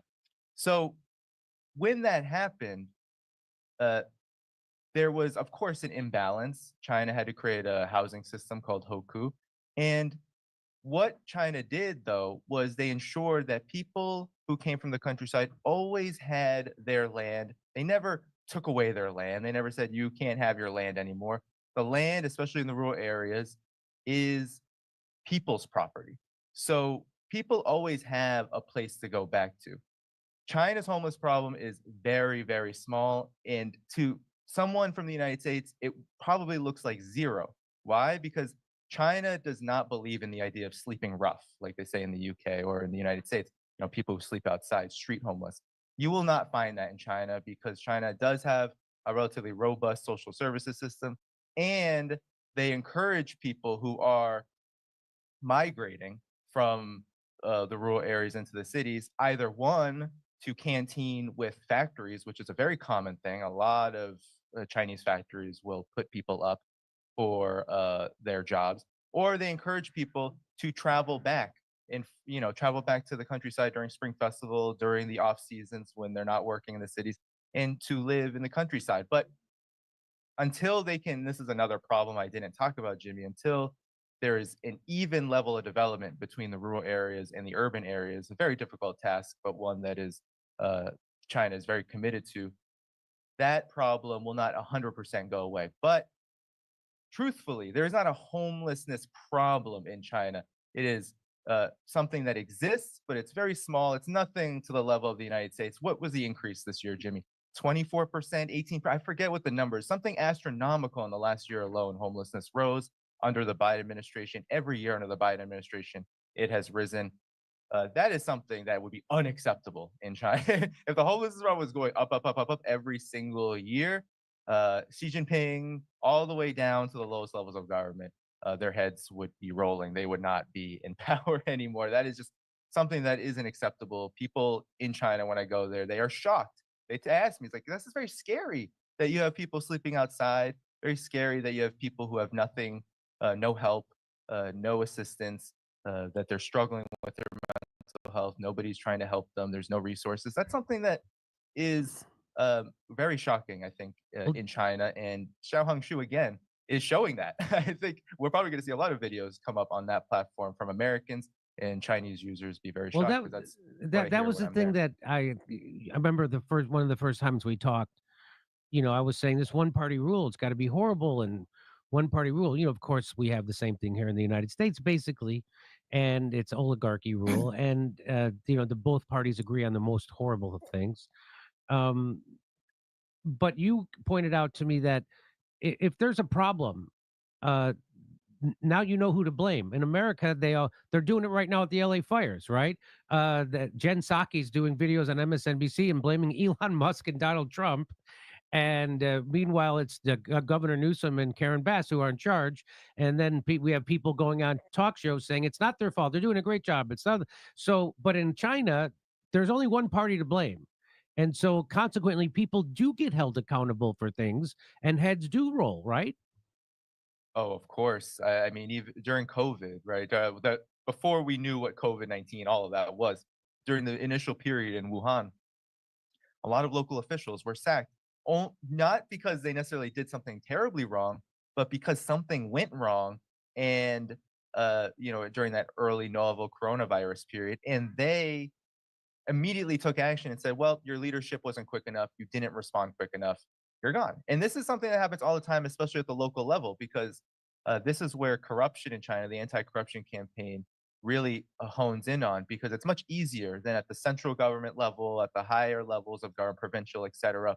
It's a lot easier to check people than at the very lowest level, where perhaps you are a single person or maybe a few people who's in charge of a village or maybe a township or whatever it is. It's a lot easier to do corruption there than it is at the highest levels, where you have to abide by stricter rules and you have far more people looking over your shoulder saying, hey, what's going on, if things don't go right, especially when you deal with bigger policies rather than just implementing them. And you're creating them at the higher level. So that's where a lot of the heads roll, actually, in the local level, because it's much easier to be corrupt at that level in China. And that's what most people will talk about when they talk about corruption. But still, this corruption doesn't reach the level. And I'm glad that you talked about the two-party system, Jimmy. Because a lot of people who worship the two-party system in the United States, who are Democrat, Republican, this is the best way, this is the best system, they don't even they love their choices, but then they don't even champion, well, what about the European systems? Don't you love them? They're parliamentary. They have, some of them even have 4, 5, 6. Look at Germany. Germany's full of parties, and they seem to be collapsing too. But in the United States, you have two parties, as you said, one oligarchy controlling it. In China, people assume that because you have one party, you essentially have an oligarchy controlling it. But really, that one party has a hugely robust system that allows for a lot of top-down and bottom-up communication, which is why it works so efficiently. Because if you didn't have quick decision-making at the top and the ability for people at the bottom to have their say and give their service to the government, understand what it is, and give their contributions, then that system wouldn't work. That system would not be as efficient. China would not be able to alleviate poverty. China would not be able to make quick decisions when needed. They wouldn't be able to industrialize so fast. You need that both top-down and bottom-up communication, people talking to each other, giving recommendations at the bottom, even voting at the village level, at the municipal level. And then you need people at the top who are chosen from the bottom levels to then implement policy that reflects the interests of the people. But if China had a party, because the Communist Party of China began to act like the United States' political system, the Communist Party of China would be no more. So we have to understand that Chinese people are very, very, very involved. They're very opinionated. If they are not getting what they want, we've seen this at the local level over and over and over again. If they're not getting what they want or that they need, there's going to be new leadership there. And that's what makes the party so flexible. It's why it's been so resilient. And it's why the United States can't stand it, because the United States wants to overthrow it. The United States doesn't want a government that can be this efficient, that can grow in this way, and that can compete, because that means the United States will have to compete itself. And you see what's happening here, Jimmy. The United States economy is in shambles. The two-party system is utterly corrupt, and the United States is on a precipitous decline. The United States had a plan for China. The plan was, when the United States normalized with China, that it would push China to become a so-called Western-style democracy. That by integrating China into the world market, dividing it from the Soviet Union, essentially creating a huge rift in the socialist bloc, that this would be the downfall of not just the Soviet Union, but also China, in China's model of socialism. This was ultimately the plan. The problem is that China didn't want to play ball in that way. So what China did was it said, yes, we want to be part of the world economy. We don't want to be sanctioned. That's what would have been the reality for China, that China wasn't recognized, the People's Republic of China, from 1949 to 1971 at the United Nations, because the United States wouldn't allow it. The Republic of China, based in what was in Formosa, now Taiwan, was recognized as the government of China, even though they were the loser nationalist party that got kicked out for being far too amenable to Japanese and US empire. So when this happened, China said, we are going to be part of the world economy. We have a lot of workers and laborers here. We can develop ourselves and you can make massive profits because our labor is going to be very cheap because we're very poor here.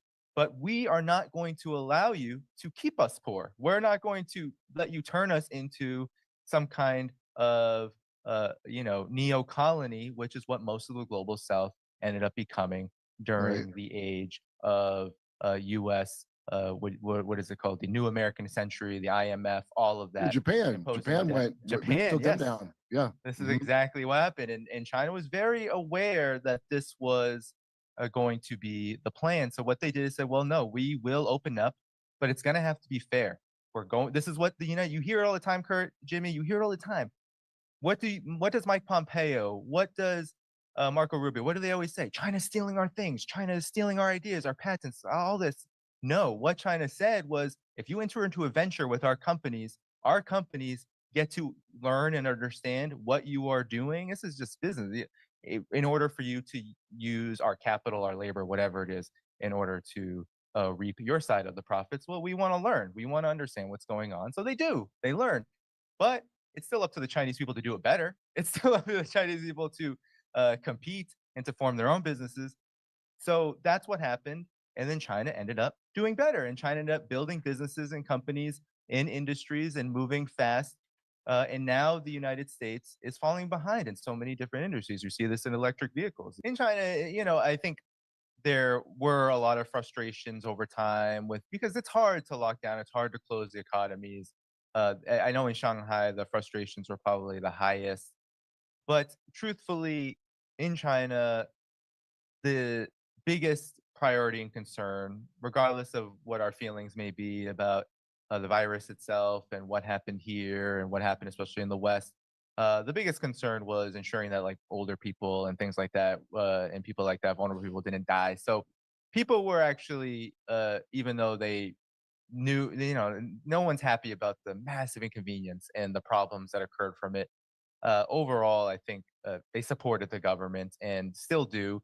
But you know what? China's response, one of the things, even though I don't think there could be a good response to something like this, the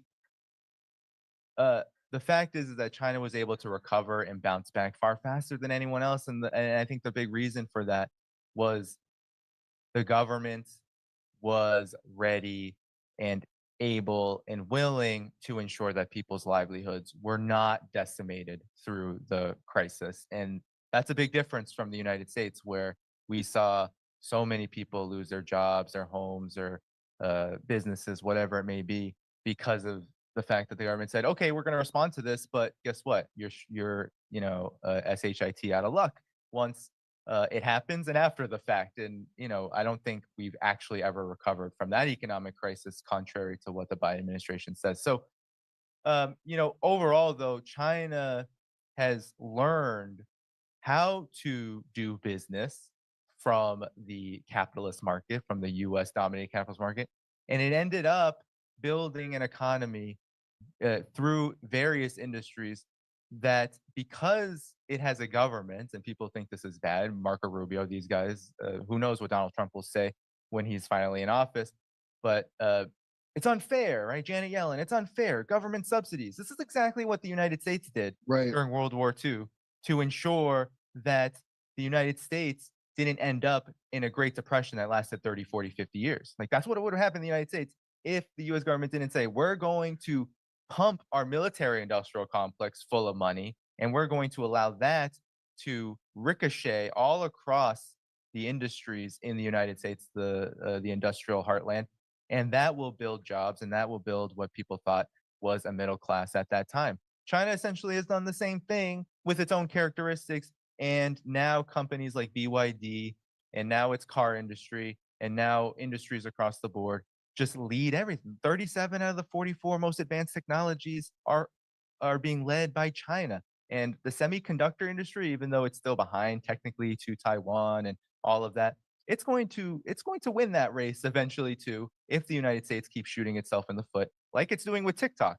If the United States bans TikTok, not only will Xiaohongshu be this huge outlet for people to learn about China, but I think that there will be a massive amounts of unrest and discontent in the United States that will only make people more curious about China, and also make people more furious at the government, more than they already are. So Donald Trump, I think, he's already thinking twice about this. He better think 2, 3, 4, 5 times about it before going through with it, because it would be a disaster for his administration. Well, Danny, I have a million more questions to ask you about, but we ran out of time. we have to get to our next guest. I want to say thanks for coming on. It's always informative to have you on. I need to know way more about China than I know. Let's go, Jimmy. Let's go. I wouldn't mind. Well, you know what? Look how pretty the city is. Look at that city. Anyway, so Danny, what city is that? Yes. Shanghai. Shanghai. It's a beautiful city. The Bund is beautiful. The Huangpu River. You can you can like ride on a boat. It's a really beautiful place. I mean, it especially looks- at night. There's light shows. It looks kind of amazing. Yeah, it's massively packed every night. Every single night you go to the Bund, there are hundreds of thousands, millions of people. Everybody, check out Danny Haifong show on YouTube. It's doing.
A few minutes ago, the Ministry of Defense of the Russian Federation updated the data on the Ukrainian army's casualty figures in the Kursk region.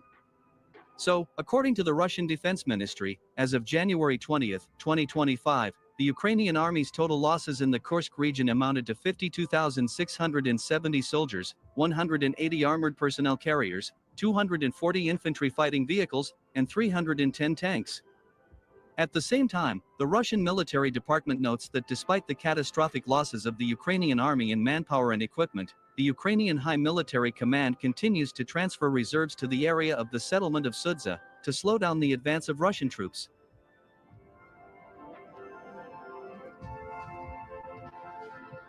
Moreover, it is reported that despite the complete failure of the recent Ukrainian army's offensive in the Burden area, the Ukrainian command continues to float plans for organizing another so-called counteroffensive. Sources in the Russian military department claim that this offensive by Ukrainian troops could be held shortly after the inauguration of Donald Trump.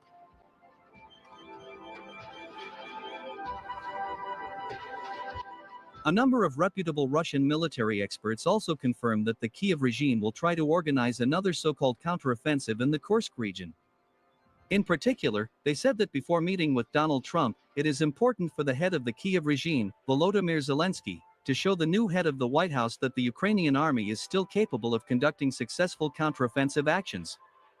At the same time, Volodymyr Zelensky absolutely does not care how many Ukrainian soldiers will die during this so-called counteroffensive. For this comedian, the most important thing is to impress Donald Trump and get another large sum of money from his Western masters.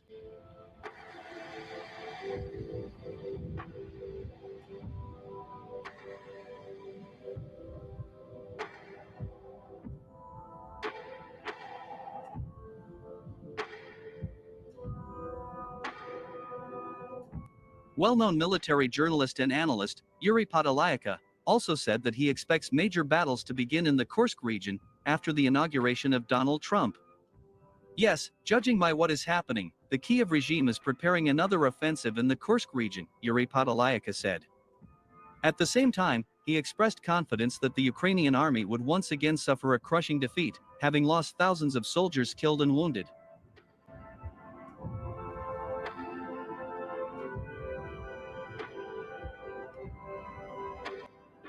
In the Vremyevsky direction of the front, after the liberation of the settlement of Vremyevka by the Russian army, the situation of the Ukrainian grouping in the city of Belakaya Novoselka deteriorated rapidly.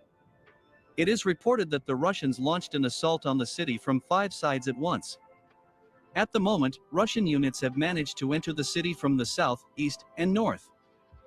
At the same time, war correspondents note that the Ukrainian troops are unlikely to be able to escape the city, since the only escape route is blocked by a natural barrier in the form of the Mokry River, which is constantly being shelled by the Russian artillery. Thus, we will soon witness not only the liberation of the strategically important city of Belakaya Novoselka, but also the surrender of an entire Ukrainian grouping.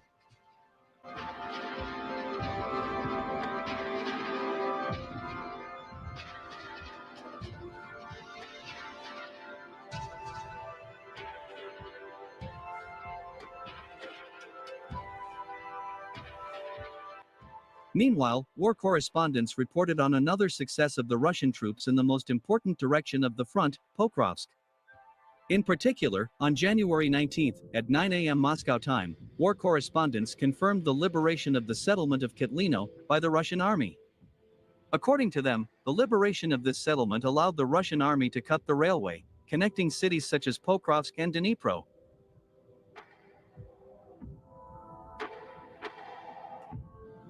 Moreover, on the same day, building on their success, Russian troops entered the settlement of Yudaknoy on the move. It is reported that as of January 20, 2025, 60% of the territory of this settlement is under the Russian army's control.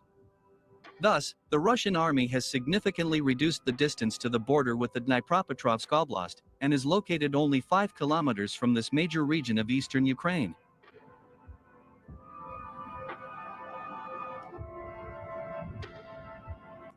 It is noteworthy that Ukrainian and Western sources do not comment on the successes of the Russian army in Donbass. However, they admit that the most important city in Donbass, Pokrovsk, will soon come under the full control of the Russian army. By the way, the retreating Ukrainian army began to blow up all the coal mines in Pokrovsk direction of the front. This means that Kiev has come to terms with the fact that Ukraine has lost these territories forever.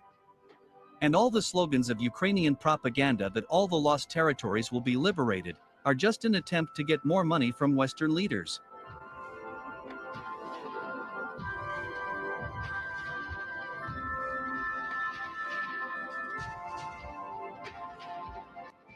On the morning of January 19, war correspondents also confirmed the successes of Russian troops in the Kurakovo direction of the front. In particular, war correspondent Andrei Rudenko stated that the Russian army had completely liberated the settlement of Yasenovoy and entered the urban-type village of Novoandrievka on the move. Currently, Russian army units have managed to gain a foothold on the outskirts of Novoandrievka.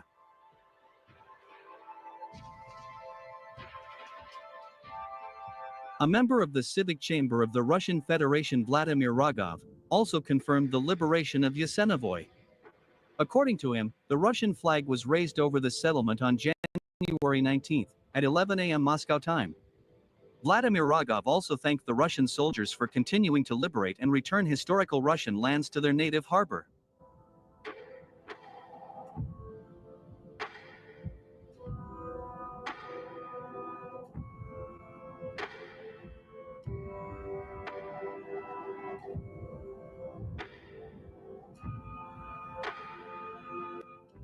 Against this backdrop, I would like to note the feat of a Russian soldier with the call sign Bosyak in the Kurakovo direction of the front.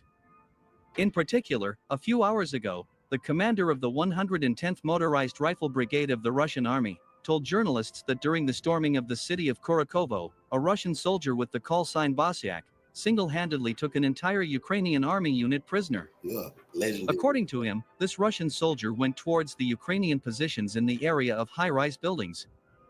A Russian fighter, surrounded by dozens of Ukrainian soldiers, persuaded them to lay down their arms and surrender. In particular, he told them that their continued resistance was useless, and that they should not die for the sake of the Kiev regime and their Western masters. During this conversation, the Ukrainian soldiers decided to lay down their arms and surrender. Thus, thanks to the brave and decisive actions of this Russian soldier, Russian troops managed to avoid unnecessary bloodshed, and took an entire Ukrainian army unit prisoner, without firing a single shot. whole army unit surrendered to one guy. Unfortunately, the next day, during the withdrawal of Ukrainian prisoners of war from Kurakovo, this Russian soldier came under fire from enemy artillery, as a result of which he was mortally wounded and died. According to the commander of the 110th Motorized Rifle Brigade, thanks to such fearless heroes as Bosyak, the Russian army continues to remain invincible and strike fear into the hearts of Russia's enemies.